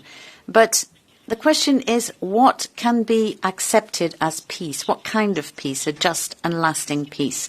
The Ukrainian people have to decide that. Certain principles have to be respected. The territorial integrity of Ukraine, sovereignty in choosing their alliances and joining the EU, reconstruction through reparations, bringing back prisoners of war and children, and also calling for an immediate ceasefire. But there are things that we cannot ignore. This is about international law, basic European principles, and a peace plan that's basically a plan of non-aggression, which is being negotiated with the exclusion of European countries, and that applies to us as a bloc as well. It's unthinkable that the assets should be released without us being involved. We need peace, but not capitulation. Thank you. Colleagues, those who want peace do not impose it on an occupied country. Those who want peace do not blame victims for their assault. Those who want a lasting peace do not normalize criminals, and those who want peace do not coach the aggressor via phone on how best to cheat on European and American people. Today, Europe faces a truly defining moment.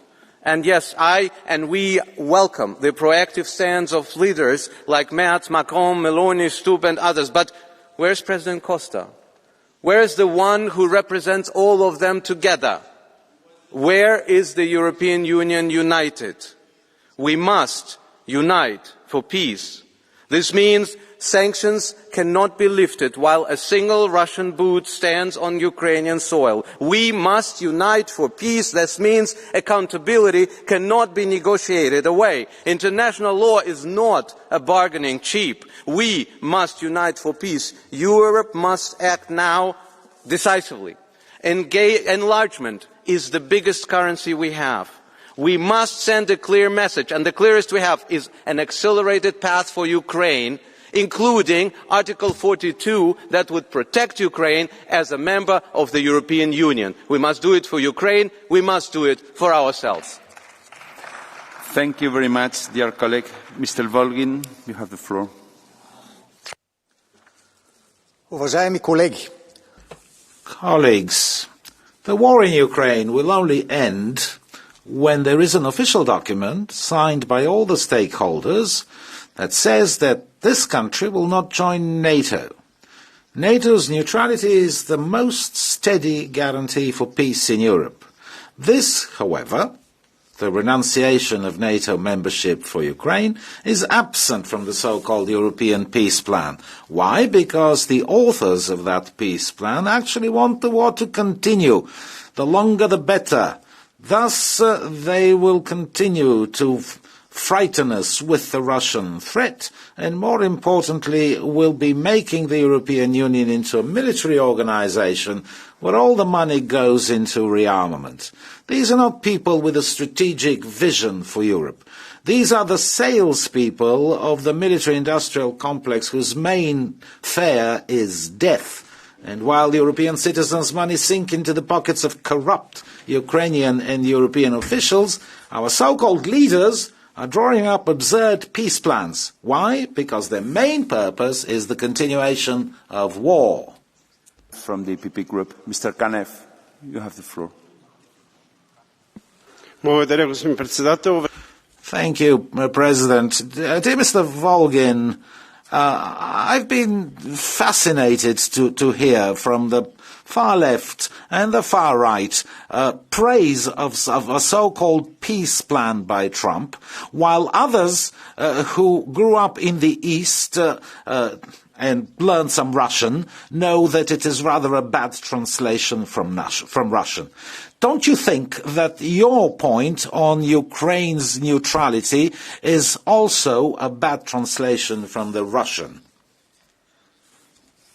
Mr. Kanev, because both of us lived in those so-called communist days, and because they did lie to us at that time, as Mr. Novakov has just said, what the Union is doing now is very similar to what the Central Committee of the Communist Party was doing then, called black, white and white, black, peace, war and war, peace.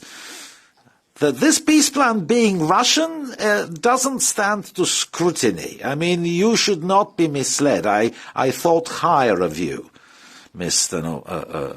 Novakov. And us, as citizens of the European Union, must work for peace. And all calls for more weapons and money for Ukraine will make this war last longer. You have the floor.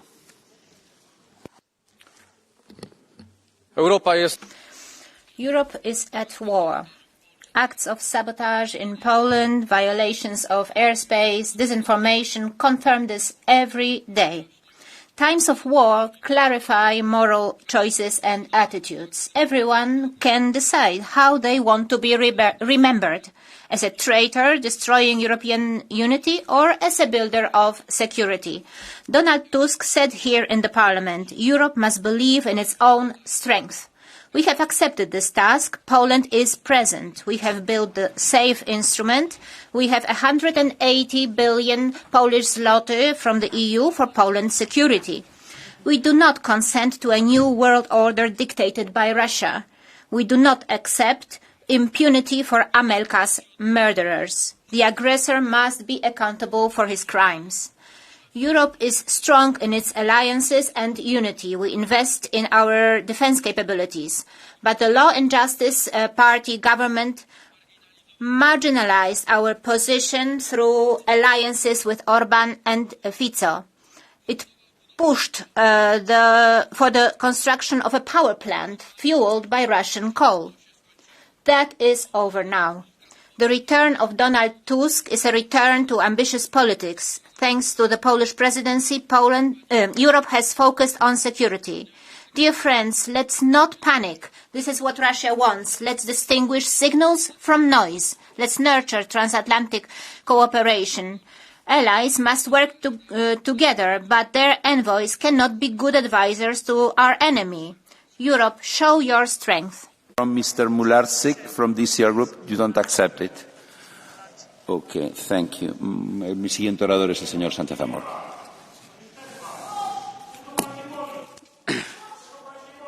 Dear colleague, he hasn't accepted the blue card, so he's entitled to do that.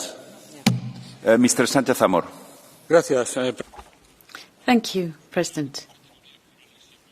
Well, I think there are two important points that are being left behind. We're talking about Russia and Ukraine in a way that we forget the basic thing, that right now, as in 22, there's an aggressor and a victim. And that brings in a moral judgment that we have to maintain, because we can't defend talking about the wins of the aggressor and vice versa. I think that really we have to do what is just, morally speaking, in Europe.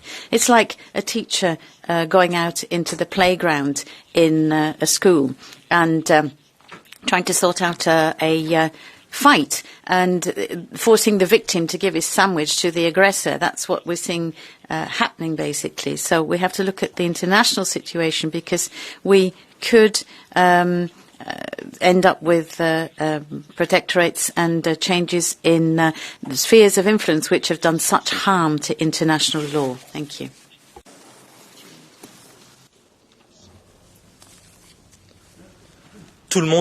Everybody has said it, or almost, and we share this. It's neither desirable or in our interest that the treaty to end this war is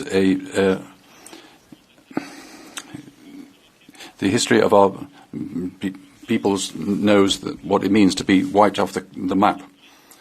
Ukraine shouldn't be kidnapped by Russia again. It's simplistic to starkly oppose morals and realism, but it's dangerous to ignore the realities. There's no military solution to this conflict which would end up in a decisive Ukrainian victory. We're talking about diplomacy, and not for the pleasure of writing self-satisfying resolutions, but with a view to reach a peace agreement which will be signed by the two parties in the conflict, Ukraine and Russia.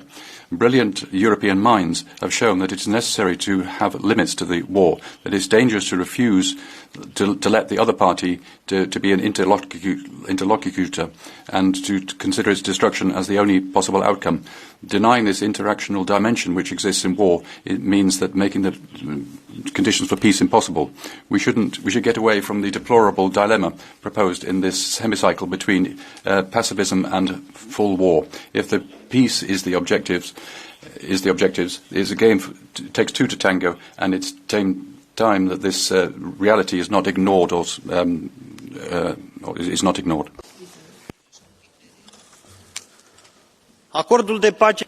The peace agreement comes years too late. The warmongering bureaucracy in the EU thought that they could win a war with money, with badly thought out sanctions, and a people who's willing to sacrifice for those who see war as a video game. Now we're on the close of bankruptcy, and Russia is even more threatening and determined to crush Ukraine, and the money is going into the hands of corrupt people. Corruption, dirty secrets have overshadowed peace. But for the EU, war is a good choice. Ukraine, a country in shatters, is full of clandestine weapons. When Ukrainians understand that they were just cannon fodder, they will want revenge. Maybe they will set up an alliance with Russians, and we will wonder, when are we going to put an end to these warmongers? Thank you. You have the floor.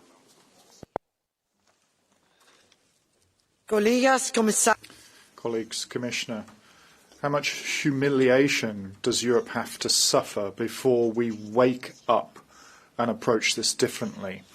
After the humiliating summer of 2025, when Trump foisted his 15% tariff on us that we have to swallow, once again, another humiliating development that we have to swallow, so-called peace plan for Ukraine, a plan that, colleagues, is basically just a diktat from Washington and Moscow, where Russia's being rewarded for its aggression and Ukraine is being forced to amputate both its territory and its army. Putin and Trump sit down together, and we, ladies and gentlemen, we don't have a common European reaction at hand. This Trump peace is not a peace, it's a capitulated settlement. And that is painful for Ukrainians who've been fighting and suffering for Europe, for our freedom. And it just shows once again shows clearly how weak we are. Let us address this humiliation to turn things around. Let's start saying no to Trump. Let's start demanding of Putin that he stops the hybrid attacks on Europe, that he respects international law, and that the kidnapped children be freed. Ladies and gentlemen, it has to become clear. If we are not able to speak with one voice, we can't push for the European pillar within NATO, if we can't even provide for our own European defence, then we're going to be irrelevant. And that will affect peace on our territory and our citizens. Let us do a little bit more now. From Mr. Gratsoulis from the ESN Group. Thank you. Okay. Can you call him out, maybe? Okay. Then we go to Mr. Madison. You have the floor. Yes, thanks so much, dear colleagues. Good morning. Anyway, I really believe that long-term and a fair peace currently being talked is not possible, not now. But it is possible to achieve a peace for some certain period, especially for resting time, and the peace for Ukrainian people and the fighters to keep and maintain the dignity and the statehood, what is the most important thing ever. But at the same time, we shouldn't forget that Russia has not given up its demands for so-called security guarantees that they presented to the USA on December 15, 2021, 2 months before attacking Ukraine. And with those demands, they demanded directly there should be no military exercises in the new NATO member states. There should be no new member states like Finland, who's a now member state. And they have never, ever given up those demands. So the peace for the future, for the long term, it is not possible, realistically. But at the same time, we have to get the peace for some certain period for Ukraine. And at the same time, Europe has to forget all the small talk bullshit about the green ideology, about the beautiful things, and we have to prepare to protect ourselves, to keep the security. Thank you so much. Thank you, Mr. Madison. Madam Rigodova, you have the floor.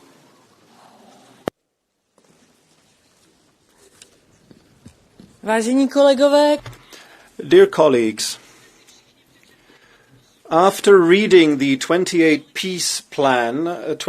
peace plan, we collectively held our breaths, and that was good, because this was not a plan to negotiate. This was Putin's shopping list, and Washington now knows that this is not the way. It's very good that we've proposed our own points, realistic security guarantees, a strong Ukrainian army, and instead of giving Donbass, the rest of Donbass, to the Russians without fighting, the Ukraine will try to regain the occupied territories diplomatically while the rest of the country goes back to normal. Anything that the Ukrainians agree with, I can agree with, because this is about them. But I want to remind everyone, dear colleagues, that until we have a signed peace plan, Ukrainians need a negotiating table that they can sit at. They don't need a country that's been bombarded the hell out of. And to attain this can only be done by military support. Drone systems, anti-drone systems, missiles and rockets. Without that, we can only talk about a peace plan. With this, the Russians wouldn't be in Lviv and in Kiev. Let's hold our positions. Thank you. Mr. Della Valle, you have the floor.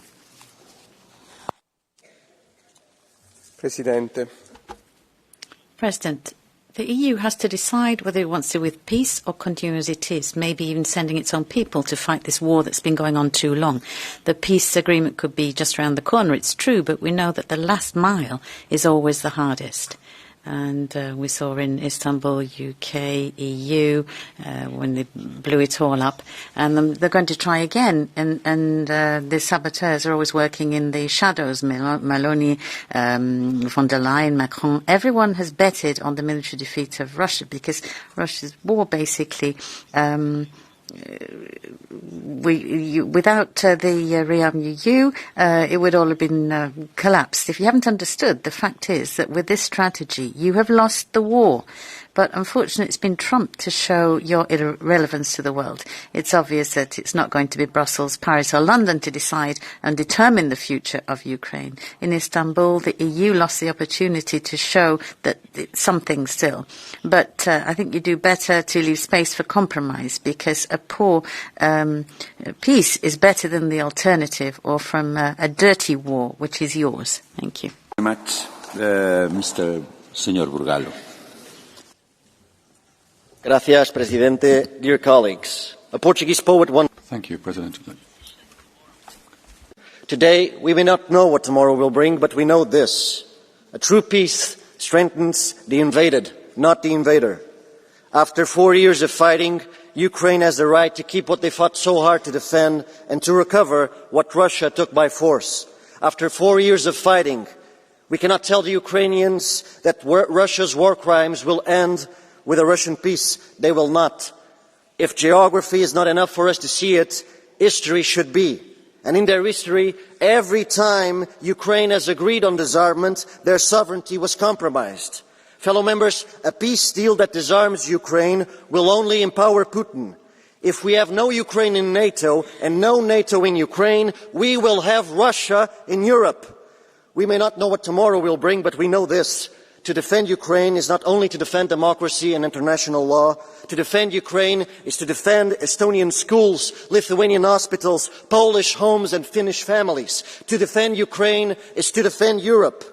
And nothing can be achieved, no Draghi report, no common market, no secured borders, if we give in to Moscow. Europe must be willing to talk, but not to yield. We are eager for peace as long as it doesn't mean more war. We may not know what tomorrow will bring, but we must be ready for it. Thank you very much. Muito obrigado, Sr. Bugallo.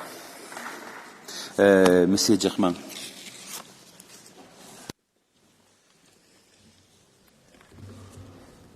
Monsieur le Commissaire. Commissioner, Minister, Ukraine is encountering one of the most difficult junctures in its history. That's what Mr. Zelensky is saying, reacting to Mr. Trump's approach. Occupation of territory, refusal of being able to join NATO, not using frozen assets, reduction of their troops, and undermining security, which is already fragile. This is a plan that's been concocted by the White House and basically just panders to the Russian demands. Regardless of who's at the centre of this photo, we have to make sure that we can turn a capitulation of 28 points to a 19-point compromise. Europe is expected at this time, because we are the prime financiers of the war chest here. So if we haven't worked out how to use the frozen assets, we need to look at the 140 billion that need to go to Ukraine by 2026, 2027 through the European Court. I think there's no better place for Ms von der Leyen, for the taxpayer of helping fund this war to stop Ukrainians falling on the front line. Russia will be pressing us. We can only go as far as they allow us, so we need to turn this around, allow Ukrainians to be free.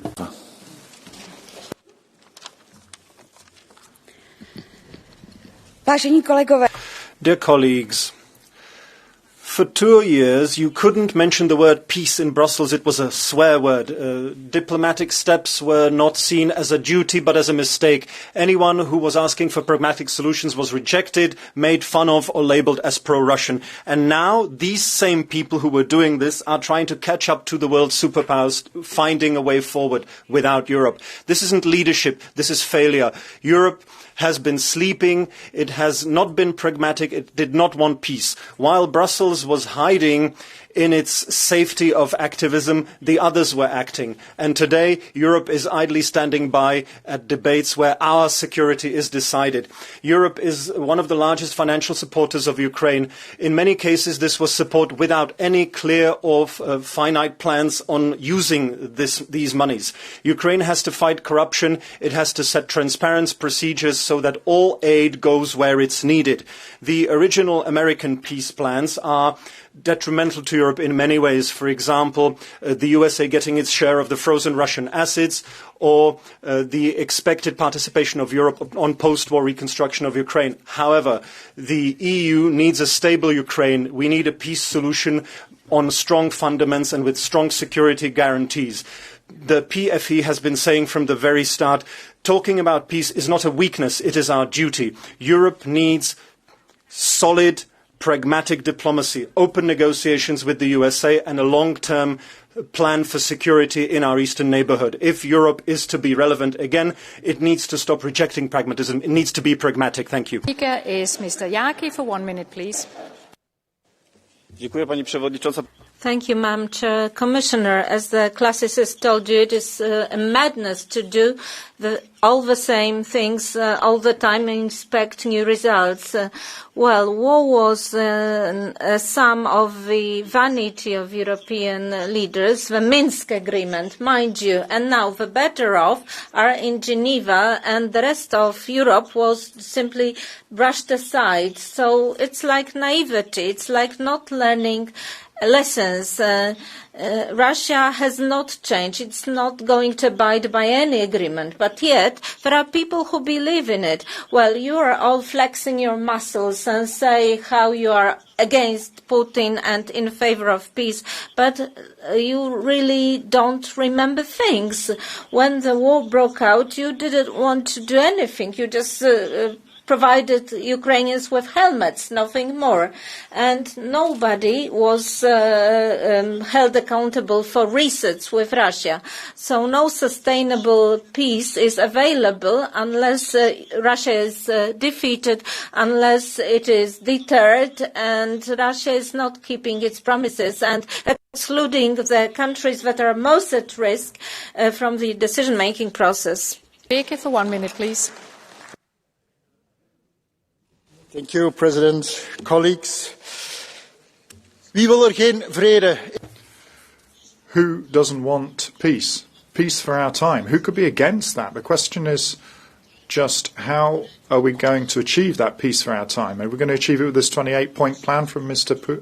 Putin, communicated by Mr. Trump, supported by the far left and far right in this chamber, and the capitulation plan as it was in the Sudetenland in 1938. Peace in our time was a quote from Mr. Chamberlain. We know how that ended. Can we trust Putin's word? He's already ignored and violated tens of international treaties. Of course we can't. So what should the point of departure be? Genuine security guarantees for Ukraine, a guarantee of the sovereignty of Ukraine. That is the only way to guarantee peace. But it's a lesson for us too here, ladies and gentlemen. Europe doesn't have hard power. We're a bystander. We're not an actor. We're not a protagonist. And we are not able to help out in Ukraine. It's only through a true European defence that we can guarantee a lasting defence and freedom for Europe. Let us work at that. Next speaker is Mr. Van Laanschot for 1 minute, please. The 28-point plan was written in Kremlin handwriting while they keep killing Ukrainian civilians every single day. A complete disgrace. The gangsters leading the US and Russia try to impose a modern-day Molotov-Ribbentrop pact on Europe, a pretext for more war. 1 minute to midnight, Europe arrived to support Ukraine, trying to prevent the disaster. But European leaders, how much more evidence do you need that dictators don't respect flattery, only strength? How much more evidence do you need that with 27 little armies, 27 foreign ministers and the vetocracy in council, we are at the gangsters' mercy? How much more evidence do you need that a peace that lasts will only come if we enable Ukraine to win? This resolution is the same routine. It complains about America and Russia, but it mentions almost nothing about what we will do. Ukraine's security is Europe's security. Let's get out of this inferiority complex. We have what it takes to become what the USA no longer is, a united democracy defending freedom. Thank you. Thank you very much. And the next speaker is Mr. Stoyanov for 1 minute, please. Благодаря, госпожо председател. Вярвам, че сме в навечерието на преломен момент и дипломатическите усилия на Съединените щати и Руската федерация. Thank you. I believe we are at a turning point, and I wish success to all those working to end the bloodshed. Of all the proposals put forward, President Trump's plan is the most realistic one and offers a way ahead. The lifting of sanctions set out in it is a step that I welcome. And it is a good time for the EU to adopt a constructive approach, act proactively, and support this initiative. Peace through diplomacy is the stronger option than peace through war. Nobody wants war. And peace could have been achieved already in Istanbul, but that opportunity was wasted. And the conditions for Ukraine at the time would have been much better than today, and hundreds of thousands of lives could have been saved. A better time for peace than now there will not be. Let us learn the lessons of Istanbul and support diplomatic efforts in the name of peace. Speaker is Ms. Ruth Nevedalova for 1 minute, please. Ďakujem, pani predsednička. Vážené kolegyne, kolegovia, mali by sme... Thank you, colleagues. We should stop behaving like a sulking teenager not invited to a party. We should seriously negotiate peace. It's not us setting the conditions. I think it's now time focusing on peace and diplomacy, but accepting any plan that both parties are willing to negotiate. We have not really moved an inch. The war is still going on. Thousands of people are dying. Cities are being destroyed. Infrastructure is being destroyed. The economic crisis is worse and worse. Instability as well. When we lie to ourselves that Ukraine is our partner, that this is our war, that's one thing. But we see at the same time that we're pumping money into Ukraine, and the corruption apparently is blooming. They are not upholding the minority rights, religious rights. Now this is enough. It's high time for us to be part of the peace solution, and we should really not come up with more and more problems.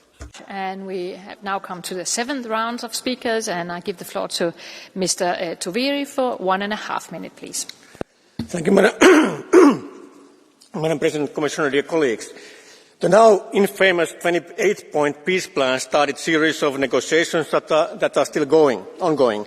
Everybody knows, or at least they should know here, that this is not a serious attempt to reach a peace from Russian side. This is just Putin's attempt to delay and win time to kill more Ukrainians, and unfortunately it works. Nobody talks about planned new sanctions to Russia anymore. Putin doesn't want peace. But to make a peace, we need Russia genuinely to participate in real negotiations and willing to give up its ambitions to destroy Ukraine as an independent sovereign nation.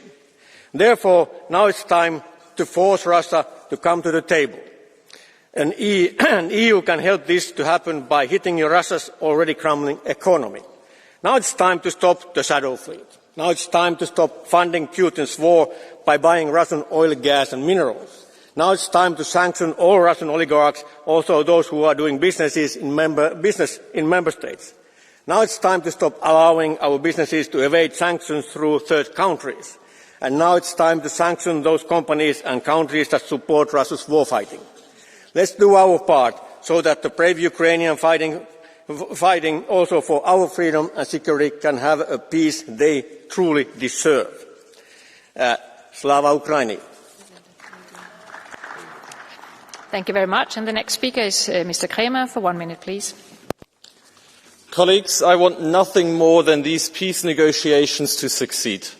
But let's be honest, these 28 points weren't a peace plan. They were Putin's Christmas list to Santa Claus. They asked Ukraine to surrender what Putin has failed to conquer in a decade and to weaken Ukrainian defences in a way that will only invite future war, future aggression from Russia. And dismantling Ukraine wasn't even the biggest gift under little Vladimir's Christmas tree. The real price is that this plan would have not just thrown Ukraine, but Europe under the bus. Colleagues, we keep saying nothing about Ukraine without Ukraine, nothing about Europe without Europe, but we are not acting like it. Instead, we keep hoping that the Americans might sweep in and save the day. But spoiler alert, they won't. If we want real peace in Europe, we cannot count on Trump any more than we can on Santa Claus. If we want real peace in Europe, we must take responsibility ourselves and force Putin to the negotiating table, but not through appeasement, but through strength. If we want real peace in Europe, we need to take the initiative now as Europe and use Russia's frozen assets as a leverage for peace. Colleagues, the time for wish lists is over. Now is the time to act. Thank you. Thank you very much. And the next speaker is Ms. Ferrand for 1 minute, please.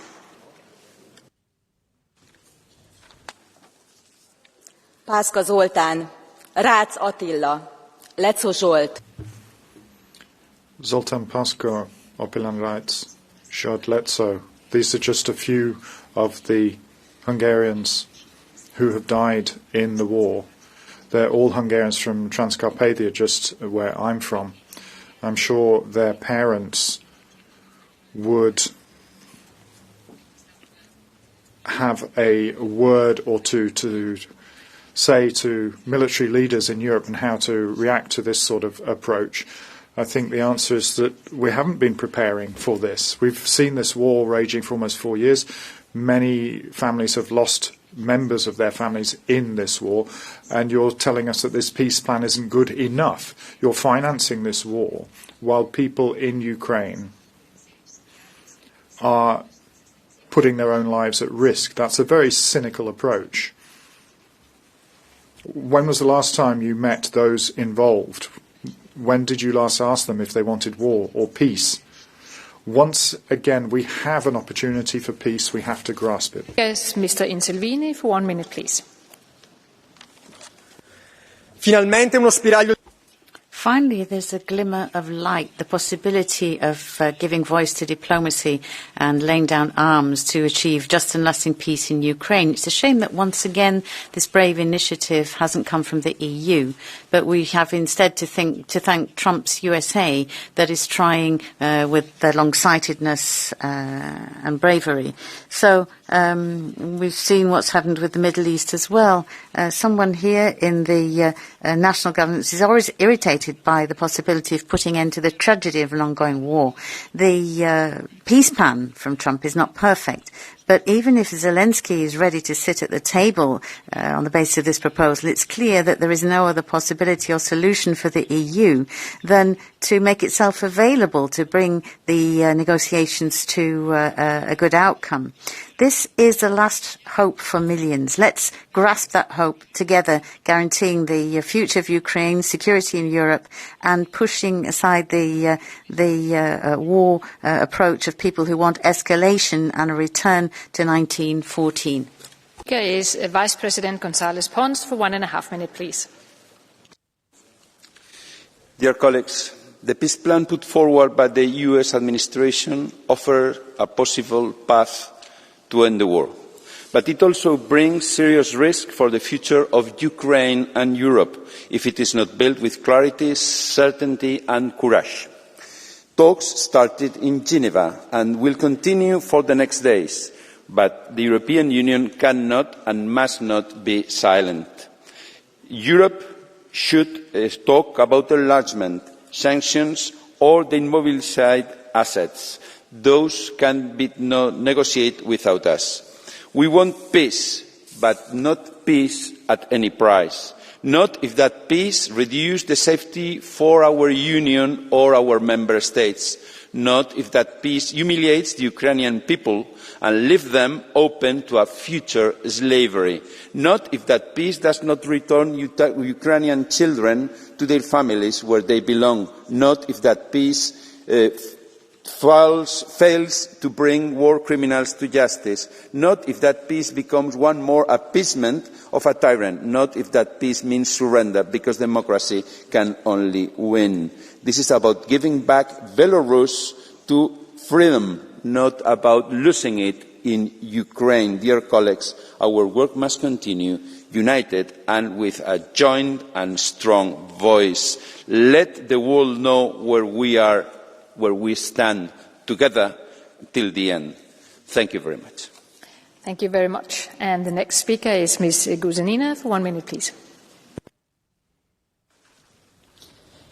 Dear President, history teaches us hard lessons. 1925, Germany signed the Locarno Treaties. 34, the Non-Aggression Pact with Poland. 38, the Munich Agreement. All presented as peace efforts, all used to buy time for further aggression. So let's not forget, not every peace is a real peace. Today we face similar risk. The United States is leading talks on a proposal for Ukraine, and we see clearly what Russia is willing to accept, so clearly that Washington had to explain that the plan was not written by Putin. It is the US and Russia who are shaping the talks and setting the terms. The agreement would limit Ukraine's army while Russia rebuilds its own. The agreement offers amnesties for war crimes and forces territorial concessions. Thank you very much. Europe must stand up. We will not agree. Thank you very much. The next speaker is Madame Loiseau for 1.5 minutes, please.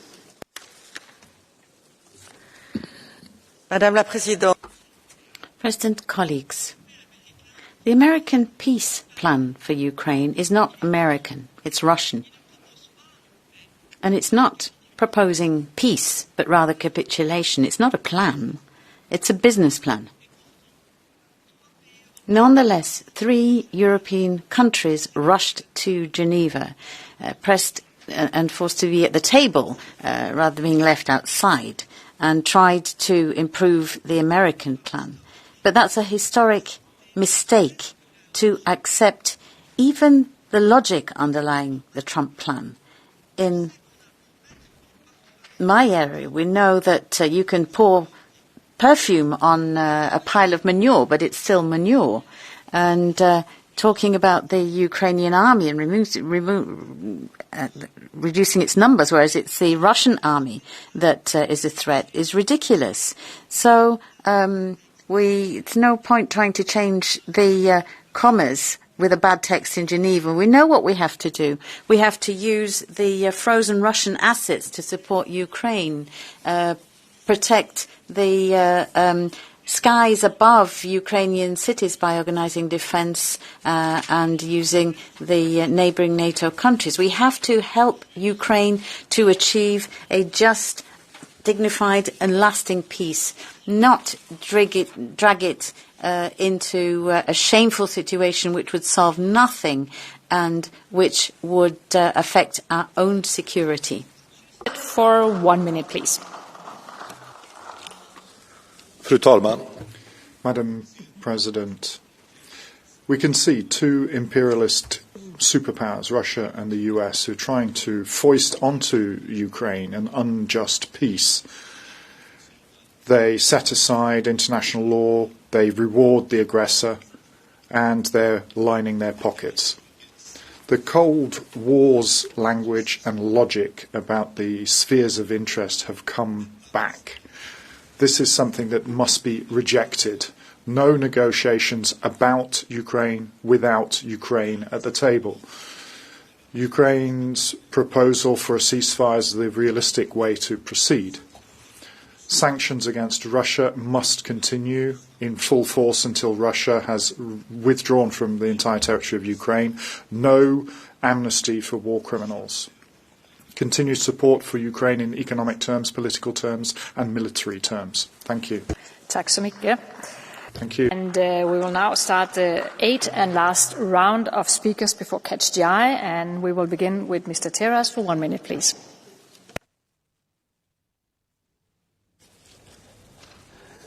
Thank you, Mrs. Vice President. Dear colleagues, the initial White House capitulation plan prepared by Russia, which completely and shamelessly ignores dozens of rules of international law, cannot be basis for realistic negotiations. Europe's future cannot be decided without Europe. Ukraine's destiny cannot be decided without Ukraine.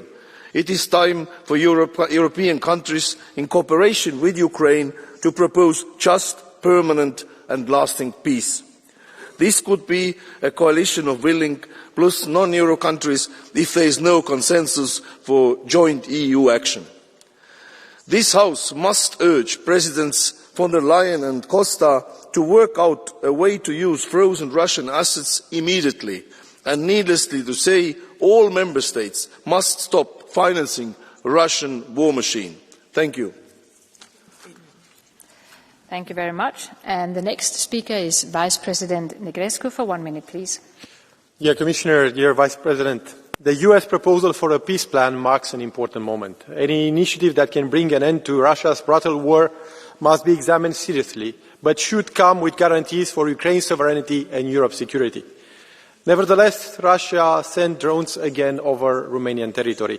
These incidents are a reminder of the challenges faced by frontline countries. The Black Sea has become a strategic target, and the EU and the US must provide, in any peace agreement, clear security guarantees for the eastern flank. We cannot afford ambiguity. At the same time, the Republic of Moldova and several EU countries face constant hybrid threats and attacks aimed at destabilizing their democracies. Supporting our resilience must be a central element of any European engagement for a just and lasting peace. Europe, together with our US partner, must remain united and firm. Any peace plan must uphold international law, ensure real security guarantees, and prevent dangerous concessions that would threaten the stability of our region. A responsible, shared and durable peace is the only path that protects our citizens and our common values. Thank you. Thank you very much. And the next speaker is Mr. De Mutter for 1 minute, please. Az Economist pár hete bankjegyekkel és katonai sisakkal. Some weeks ago, the Economists show banknotes, and it said the great opportunity for Europe. So Europe is stumping up to be the financing. You're fulfilling this expectations. 187 billion has been spent, and now you want to have an even larger sum within the MFF, and then you want to take on board debt too. Your war fixation shows that you're not taking the opportunity of peace negotiations. You've taken the word peace out of the title of this debate.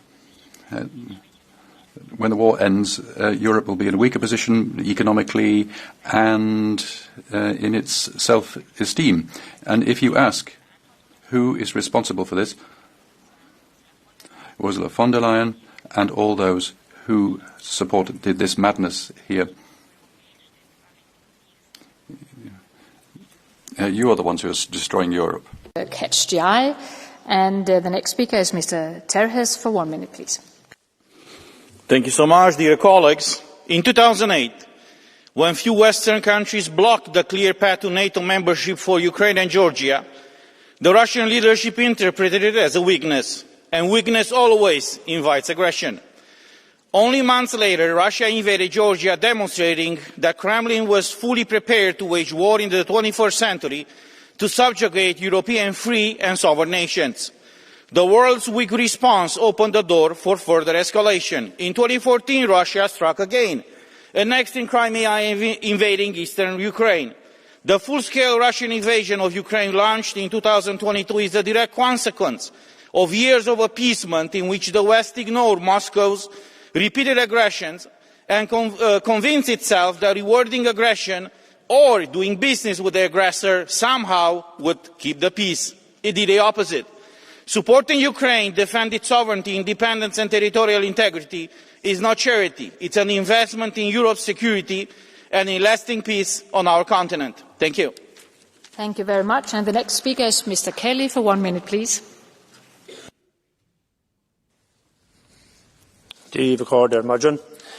Those who do not learn from history are doomed to repeat it.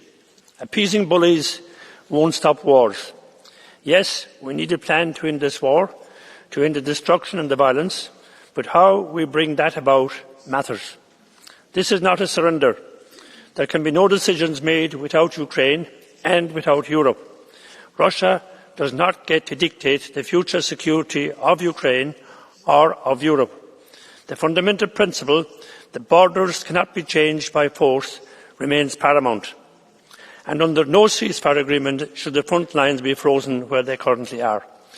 Creating peace by granting Russia all its demands is not the way we do business in Europe. To do so would only encourage other authoritarian regimes to attack neighbouring countries in the sure knowledge that for the sake of peace they'd be given more land. And as Ursula von der Leyen pointed out, this would lead to more wars in due course. We need a real peace plan, not a capitulation plan. Slava Ukraine, Ukraine Abu. Mr. Kelly, thank you very much. There is a blue card from Mr. Grasulis. Do you want to take it? Okay, yes, please. Seat 525.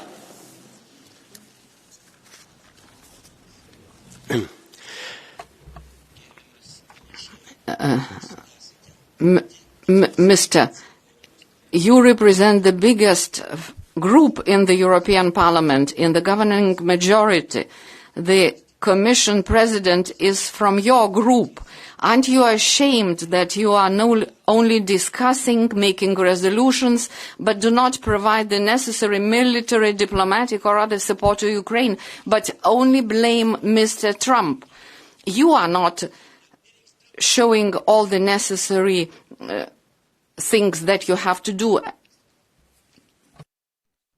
Yeah, this is not about blame. This is about being realistic.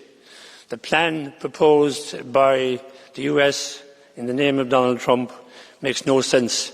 It's a capitulation. And without the support of Europe, both in terms of taking in refugees and supporting Ukraine in the war, they would have been overrun long ago by Russia. Peace, to be realistic, has to be fair, and particularly fair to those who are suffering. And in this instance, it's Ukraine that's suffering. Russia started the war, and that mustn't be forgotten. Thank you very much. And the next speaker is Ms. Karlsruhe. For 1 minute, please. Madam President, colleagues, day and night Russia continues to terrorise and kill Ukrainian people and destroy homes and infrastructure. Since the beginning of the war, it has been clear Russia must pay. Europe must make use of the frozen assets, and we must increase our own financial contributions. It's not a question of either or. Since 2022, tariff-free trade with the EU has served as an economic lifeline for Ukraine. This commitment must stand firm until Ukraine is a full member of the European Union. Today, Ukraine is our front line. Ukrainians defend our freedom. We must show the same commitment to them. We stand with Ukraine. Thank you very much. And the next speaker is Mr. Zinkevicius for 1 minute, please.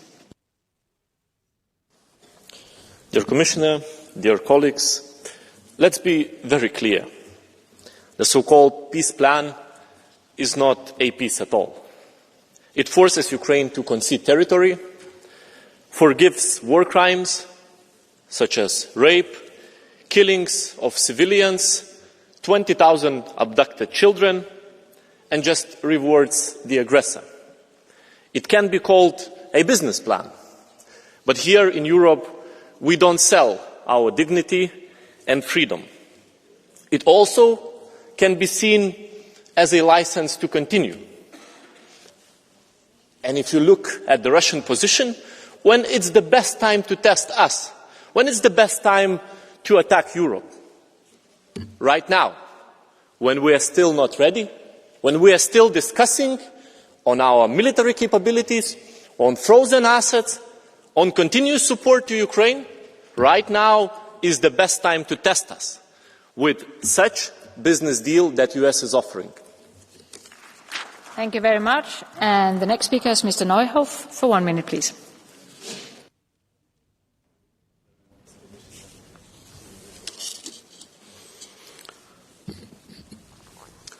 Kolleginnen und Kollegen. Colleagues, you can imagine whatever you like in your heads, but as long as you refuse to look at the Russian perspective, as long as you continue to do that, the Ukraine conflict won't be solved. You will just drag it out, and that will hurt Ukraine. A workable peace plan must look at the root causes of the Russian invasion. That means Ukraine as a neutral bloc, no entry into NATO, no nuclear weapon for Ukraine, and no NATO troops in Ukraine.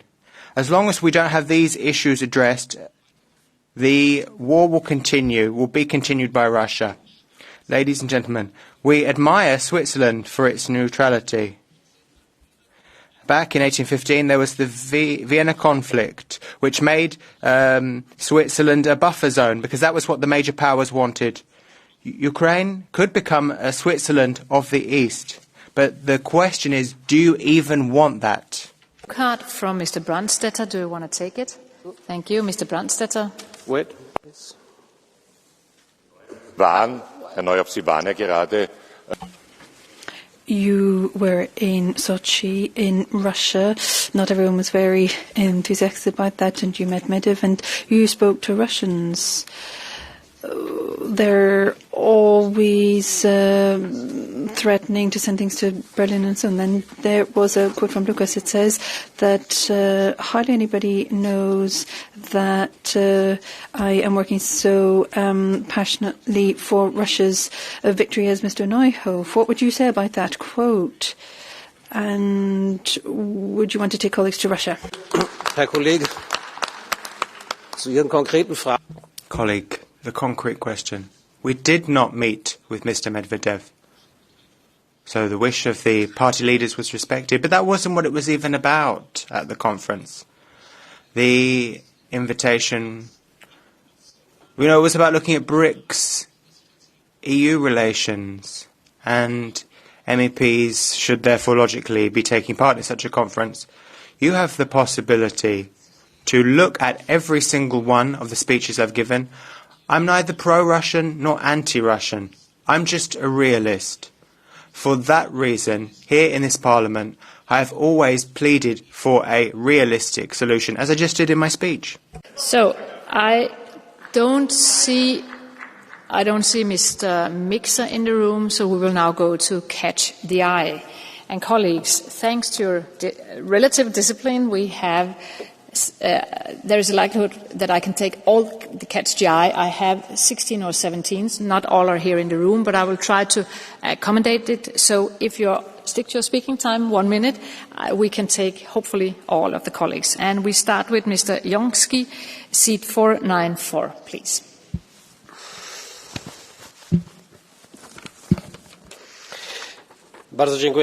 Thank you very much, Chair. In this chamber today, we are talking about the 28 points of the peace plan for Ukraine. But let's call a spade a spade. This is not a peace plan. This is a document which is not going to end the war, but will only allow for a division of Ukraine and will only make the whole of the EU weaker. Today, we know very well who wrote it. It was dictated by the Kremlin. You cannot build peace by rewarding the aggressor. Enforcing the concessions for the murder will not bring silence, but yet more demands on the part of the Kremlin. This would be only a short-lasting peace, and it would open doors for yet more and more attacks. I want you to hear today that we want peace that guarantees security and safety for Ukraine and for the whole of Europe. Europe cannot succumb to force. We need to be on the side of justice, freedom and solidarity, because only then will the peace be true and long-lasting. Thank you very much. Speaker is Mr. Lopez Aguilar, seat 316, please. Thank you, Madam President. Comisión, en este debate sobre In this debate on the badly carried through peace plan, we've got the first source, which is the first reality. We've got the conversations between Trump and Putin. That's what they say. But the EU hasn't been invited and nor has been listened to. We can't change the behaviour of the Putin regime, and at the same time, we don't want to be a tenant in the White House. We've got Viktor Orban and Robert Fico as well, and what we need to do is carry out the sanctions that have been adopted, instead of adopting a whole new package every 2 months, which is inefficient. What we can do is strengthen our unity. We can do this by protecting the judges, protecting the International Criminal Court as well against Putin. They're being threatened not just by Putin but also by Trump. And so we need to strengthen our unity by deciding for once and for all on the mobilization of the financial assets that have been confiscated from Russia for financing not just the Ukrainian war effort but also reconstruction. Thank you very much. And the next speaker is Ms. Gosiewska, seat 686, please. Dziękuję bardzo. Thank you very much. This debate is not only about the EU's position towards the proposed peace plan. Our credibility is at stake. Can we go along with the solution that will reward the aggressor and punish the victim? Can we pretend to build our European safety on a situation in which Ukraine is tying its own hands and Russia is not held accountable for the havoc it wreaked in Ukraine? What about the soldiers who were defending their country? Should they just go back home, come to terms with the fact that Crimea and Donbas are lost? What will we say to the Tatars? What will we tell the children who lost their parents? Will we say that they have died in vain, that they are just as responsible as Putin? We need to stand with Ukraine. This is a rotten compromise.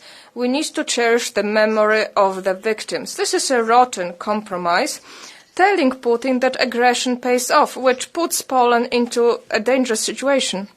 Is 1 minute, please. The next speaker is Mr. Salimas, seat 324, please.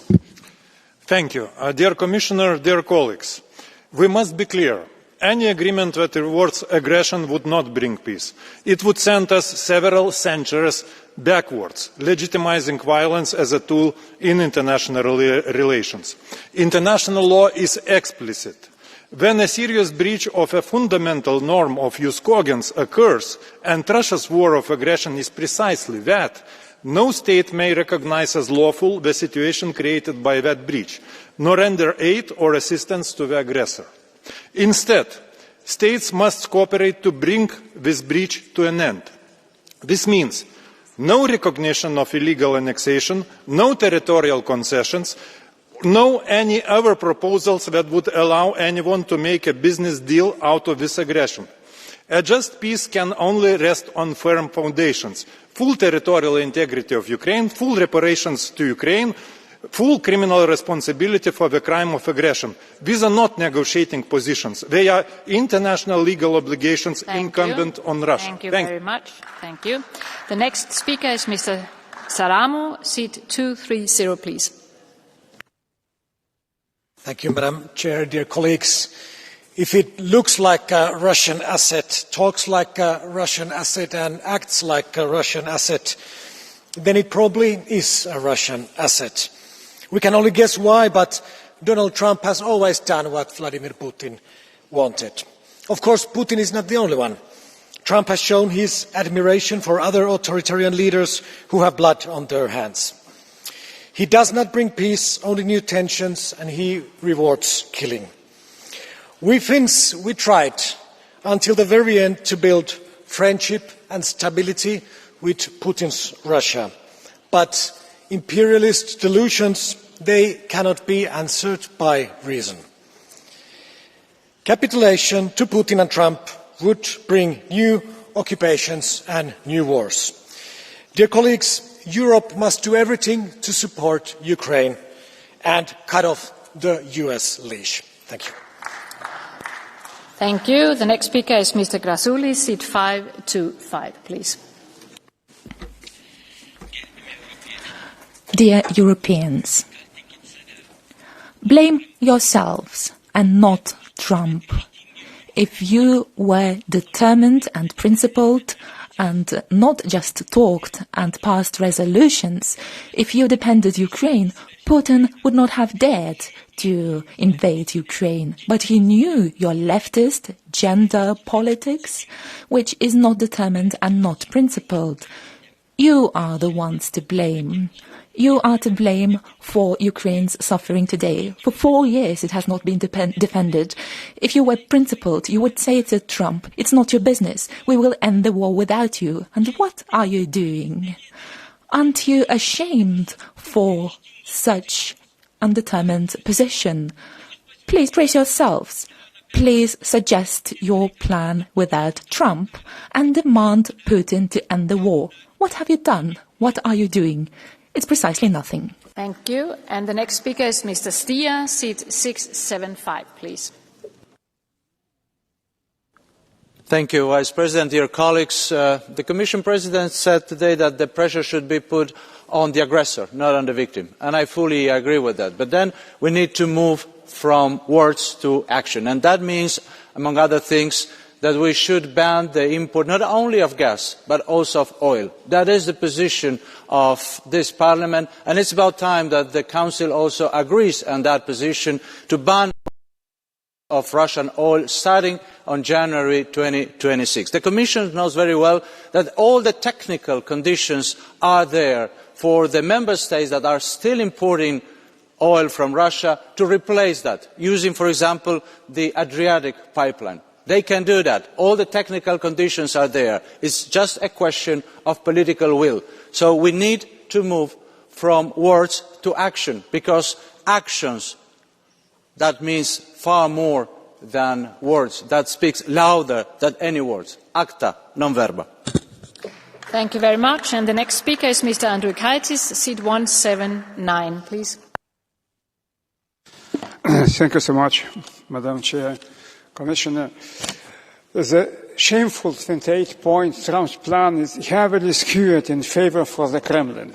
A sustainable peace for Ukraine must be based on, first, full respect of Ukraine's territorial integrity and sovereignty, second, full respect of Ukraine's right to choose its alliances, third, full Russian accountability for the war crimes and crime of aggression. Fourth, non-negotiable Russian payments for the massive damage caused in Ukraine. The ambivalence of President Trump's policy towards Ukraine is shameful and detrimental to the objective of achieving sustainable peace for Ukraine.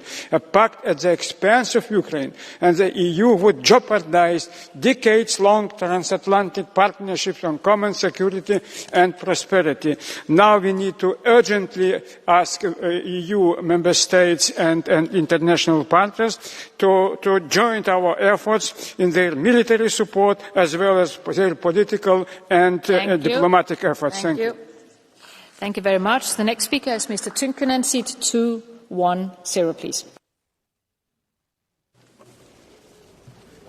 Arvoisa puhemies, tällä salilla Madam President, this hemicycle really is not speaking very well. It says that it's doing everything for Ukraine, but that is nonsense. During the first term, Trump said to Europe that we needed to improve our defence so we can protect ourselves. We did not do that. Trump said that Nord Stream should not be built, but it was done nonetheless. And now, during this war in Ukraine, the EU has even been buying more Russian gas than before. Belgium doesn't want to use the frozen Russian assets. Germany didn't want to provide weapons. And we have created a situation ourselves where Ukraine is perhaps going to lose parts of its territory. The chance here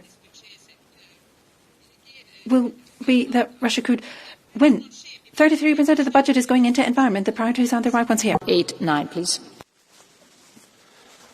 Thank you, Madam Chair. The huge majority in Europe wants peace, and the huge majority in this House wants peace. But Putin wants war, and the right-wing extremists support Putin. I did not hear one critical word about Putin. They support the war criminal. And the US, Witkoff, he's not a negotiator. He wants to make deals with his former friends in Russia, and that is dangerous for Europe, and we must understand that. And then I heard from Hungarians about corruption in Ukraine. Yes, there is corruption in Ukraine, but there are very strong institutions, NABU and SAP, they are fighting corruptions. So I ask the people from Hungary here, the Orban people, go to Ukraine, go to Kiev, look how it is to fight corruption instead of being corrupt, and then you will have a huge advantage. Thank you very much. Thank you very much. And the next speaker is Mr. Oliveira, seat 125, please. President, Mr. Dombrovskis, we don't really know what Trump's plan is for Ukraine or how it could end the war. We have some official information on the EU stance, and what we've heard in this debate is the repetition of arguments that will drag out the war, and Ukraine is a pretext to further militarize the EU. We talk about the war, but we continue to militarize, and that, of course, increases our spending. If we look at the EU defense program, and we look at the Trump plan, all of that means that we will further affect the people. This is a billion euro industry where we continue to manufacture weapons. And this will just fill the pockets of the defense magnates, and it will force young people to their graves. Ursula von der Leyen is choosing one side, and we are choosing the other side. Speaker is Ms. Glavak, seat 419, please.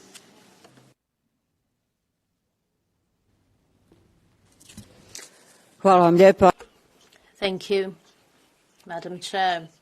Dear colleagues, it is completely clear that we cannot allow this historic precedent to happen, to reward an aggressor with imperialistic tendencies, and we cannot allow the moving of borders by force. I'm speaking from a perspective of a country that has gone through aggression, but also a peaceful reintegration of occupied areas. We very well know that lasting peace cannot be built without territorial integrity. This means that the Ukraine must decide itself about its future. Borders cannot be changed by violence, and any solution must reinforce the ability of the Ukraine to defend itself. I support diplomatic efforts, and I also welcome any step that brings us closer to peace. But we can support only a solution which will respect Ukrainian sovereignty and reinforce the security of Europe.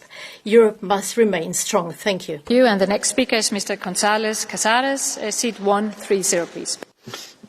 Gracias, Presidenta. Thank you, President. We want peace in Ukraine, but this isn't a peace plan. This is a plan for capitulation, and it's written by Russia and accepted by the United States. As we've heard today through our conversations with Mr. Winkler, Europe should stay united and defend a Ukraine that can have a long-lasting peace. If we accept the terms of this agreement, we will have Putin's imperialism ever closer to us, and we will feel it will feel ever more threatened. And so for this reason, we need to uphold our unity. And a message to the EPP, don't join them. They're not there for Europe. We're seeing this. They are allies of Putin in many cases. We need to keep our unity here. It's fundamental to do so for the future of Europe. Another point in the area of energy. This agreement is leading us to be subjugated to Russia and to the United States for many years to come. We need to get rid of fossil fuels from our economy. Thank you. The next speaker is Mr. Kanev, seat 495, please. Thank you, Chair. Dear colleagues, it has been clearly revealed that the so-called Trump peace plan is nothing but a poor translation of Russian speaking points. And yet, today we listen to the far right and the far left in a coordinated message about the so-called Istanbul negotiations a few years ago, yet another translation of Russian speaking point. What we miss is a clear European plan, not only for peace in Ukraine, but on the architecture of European peace in the decades to come. We don't have the unity to achieve it because of the unanimity of decision required in foreign policy. But what we could make is to have a real European defence union based on such a vision for the security infrastructure for the decades to come, and any government willing to support Trump, Witkoff, Putin and so on plans is free not to join. Thank you. Thank you very much. And the next speaker is Ms. Nykiel, seat 589, please. Dear colleagues, an concession towards Putin just encourages Putin to be more aggressive, as evidenced by the history of Poland and the Baltic republics. Russia does not stop at one border. The whole world is talking about peace. But we need to remember that innocent people are still dying in Ukraine, children are suffering, families are losing everything. This is not an abstract discussion. This is about an everyday tragedy of many families. Poland has been directly affected by this war. We accepted millions of refugees. We are at the border.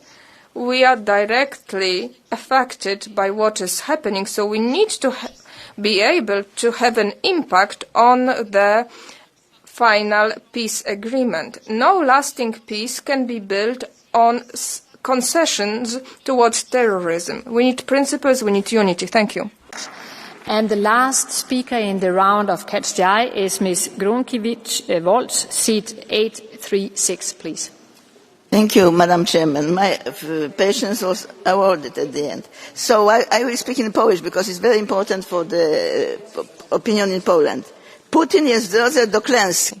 Putin is on his way to failure. Ukraine is going to win this war. If we don't realize this, we will never believe this.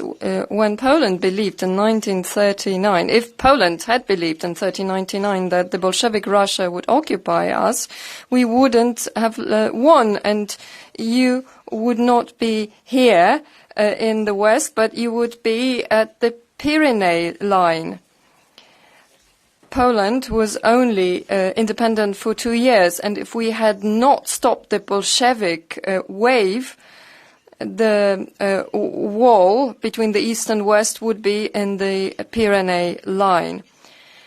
I don't like the fact that the sanctions are not being monitored in the adequate way. I follow very closely what kind of banks are operational in Russia.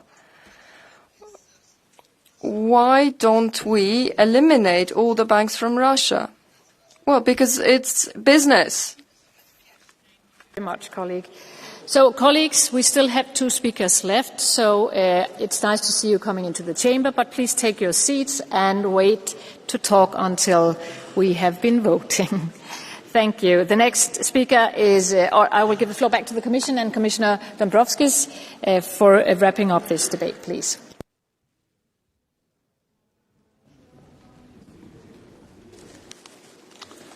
Madam Chair, Madam Minister, honourable members.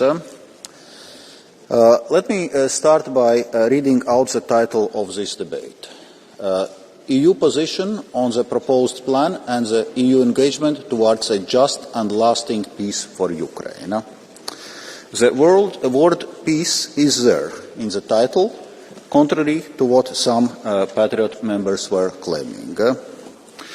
Because a just and lasting peace for Ukraine is what we want to achieve, not capitulation for Ukraine.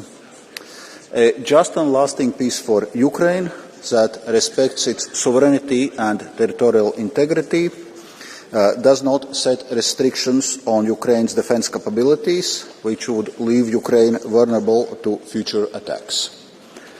A peace which ensures real security for Ukraine and Europe, not just serves as a prelude for further wars.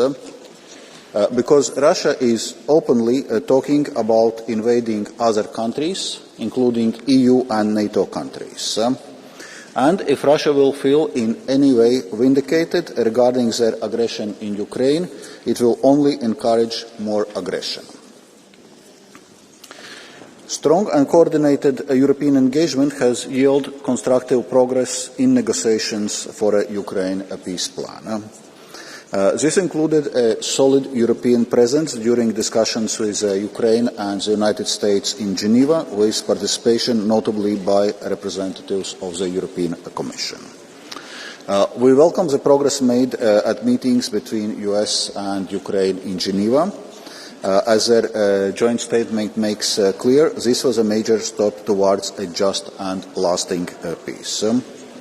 So we commend significant efforts of Presidents Trump and Zelensky and their teams. There are issues still to be resolved, and we stand ready to continue to support this process. And we have made clear the centrality of the European Union in securing peace for Ukraine must be fully reflected in any credible plan. As we move forward, we must remain united. Commissioner, one second. Dear colleagues, please be quiet. It's really difficult to hear what is being said. So please take your seats and please be quiet in respect for the speakers. Thank you. Thank you, Chair. As we move forward, we must remain united and keep placing Ukraine's best interest at the center of our efforts. This is also about the security of our entire continent now and in the future. Intensive European engagement will continue on all fronts to secure a just and lasting peace for Ukraine. Europe has been on the forefront of supporting Ukraine since Russia launched its full-scale aggression. In total, the European Union and its member states has provided 187 billion euros in support. And Ukraine is facing very sizable financing needs in the coming 2 years. The Commission has recently provided the options paper, how to ensure this support. However, our options are limited by the fact that Ukraine is facing debt sustainability issues.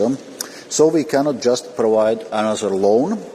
Our support must come with strong grant-like features. And the option of the reparation loan can provide this kind of support without putting substantial fiscal burden on EU and its member states. As President von der Leyen has just said, we cannot see a scenario in which the European taxpayers alone pay the bill. This is Russia's war, and Russia is under an obligation to compensate Ukraine for the damages it has caused. That is why Under the European Union's leadership, already in 2024, G7 members unlocked 45 billion euros in additional funding for Ukraine under the Extraordinary Revenue Acceleration Initiative. These G7 loans will be repaid using the profits generated by the immobilized Russian Central Bank assets in the EU. The implementation of existing ERA loans is progressing well. Commissioner, I do apologize for this. I have to ask them again, please. Dear colleagues, we are still working up here. Please be quiet. Take your seats and be quiet and respect the Commissioner who is speaking right now. So please stay quiet. Colleagues, please stay quiet. Thank you very, very much. Thank you, Commissioner, and I do apologize. Thank you. The implementation of the existing ERA loans is progressing well. A total of 30.9 billion euros is already disbursed by G7 partners. The EU, with its last disbursement earlier this month, has now delivered its entire 18.1 billion euros contribution under this initiative to Ukraine. It also marks an important step. Russia is already beginning to pay for the destruction it has caused in Ukraine. But we cannot stop here. Ukraine's financing needs are not only sizable, but also urgent. So we cannot continue endless discussions about options for future funding. We must take concrete decisions, and the Commission is ready to present the legal text. To conclude, I would thank the European Parliament for its strong and unwavering support for Ukraine, for the sake of Ukraine itself, and for the sake of security of our entire continent. Ukraine has chosen a European destiny. Ukraine's future lies in the European Union. This is not only a matter of destiny. This is a core and essential part of any security guarantee framework, and we will do everything to deliver it together. Thank you. Thank you very, very much, Commissioner, and I do apologize for the noise. Colleagues, I have one last speaker. Would you please be so kind to take your seats and don't speak with your colleagues, even though I understand it's nice to do it. We will have to close the debate, and I will give the floor to the Minister representing the Council to close this debate on Ukraine. Please take your seat. Please stay quiet. Thank you very much.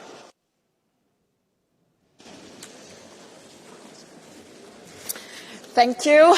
I'll try to speak loud enough for you to hear me. President, honourable members, Commissioner, thank you for this debate. Many good points have been made, and they have been repeated by many.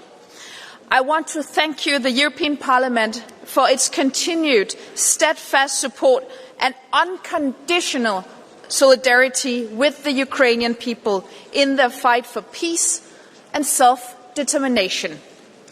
Your commitment is crucial. It is crucial for Ukraine, but your commitment is also crucial for the defending of the very principle that we as Europeans stand for. In your latest resolution on Ukraine, you stress that any peaceful solution must respect the will of the Ukrainian people and not be imposed by any other international actor, and must not reward aggression or undermine Ukraine's future security. It is now vital to stay the course. We must continue to ensure strong EU support to Ukraine, including in the ongoing diplomatic process.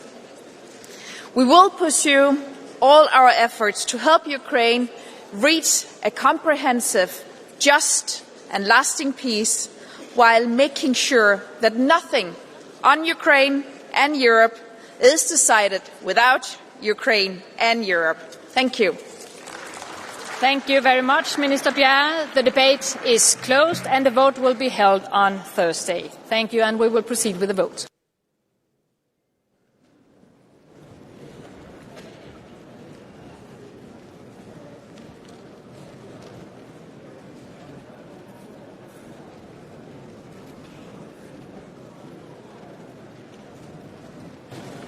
Good afternoon, dear colleagues. Let's proceed with the votes. Before that, I will announce that the competent authorities of the Netherlands have notified me of the election of Mieke Andriessen to the European Parliament, replacing Sebastian Sturteler with effect from the 20th of November 2025. I welcome our new colleague and recall that she takes her seat in Parliament and its bodies in full enjoyment of her rights pending the verification of her credentials. Now we go to the first vote.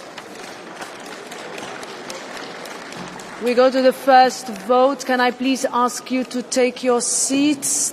These are important votes, require concentration. We move to the report by Mr. Victor Negrescu on the draft amending budget number 3, 2025. Adjustment in payment appropriations, update of revenues and other technical updates. I give the floor to the rapporteur for 2 minutes.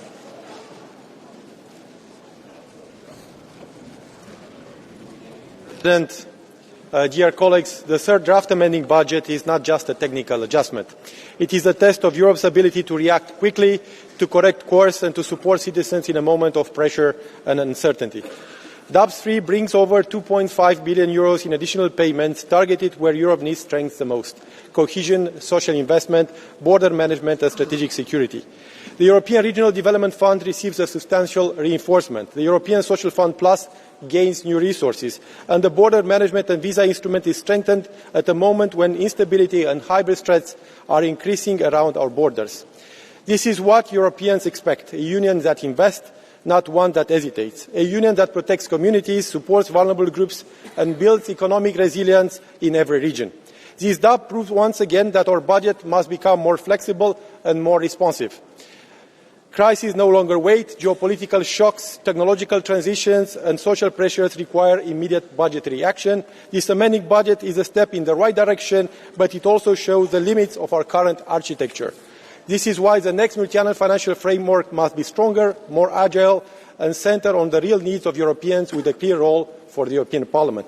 Let us be very clear, this amending budget is not just about reallocating money. It is about reinforcing Europe's capacity to act. It is about providing stability where citizens feel vulnerable. It is about showing that, even in difficult times, the Union delivers. Europe must continue to invest. Europe must continue to protect. Europe must continue to lead. Thank you. Thank you very much, Vice President Negrescu. Now we vote first on Amendment 2 by roll call. Vote is open.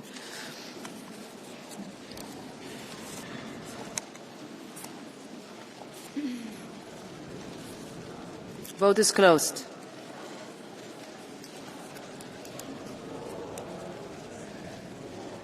Rejected. Paragraph 2, original text. Who is in favour? Who's against? Who abstains? Adopted. Paragraph 4, original text. Who's in favour? Who's against? Who abstains? Adopted. Amendment 3 by roll call.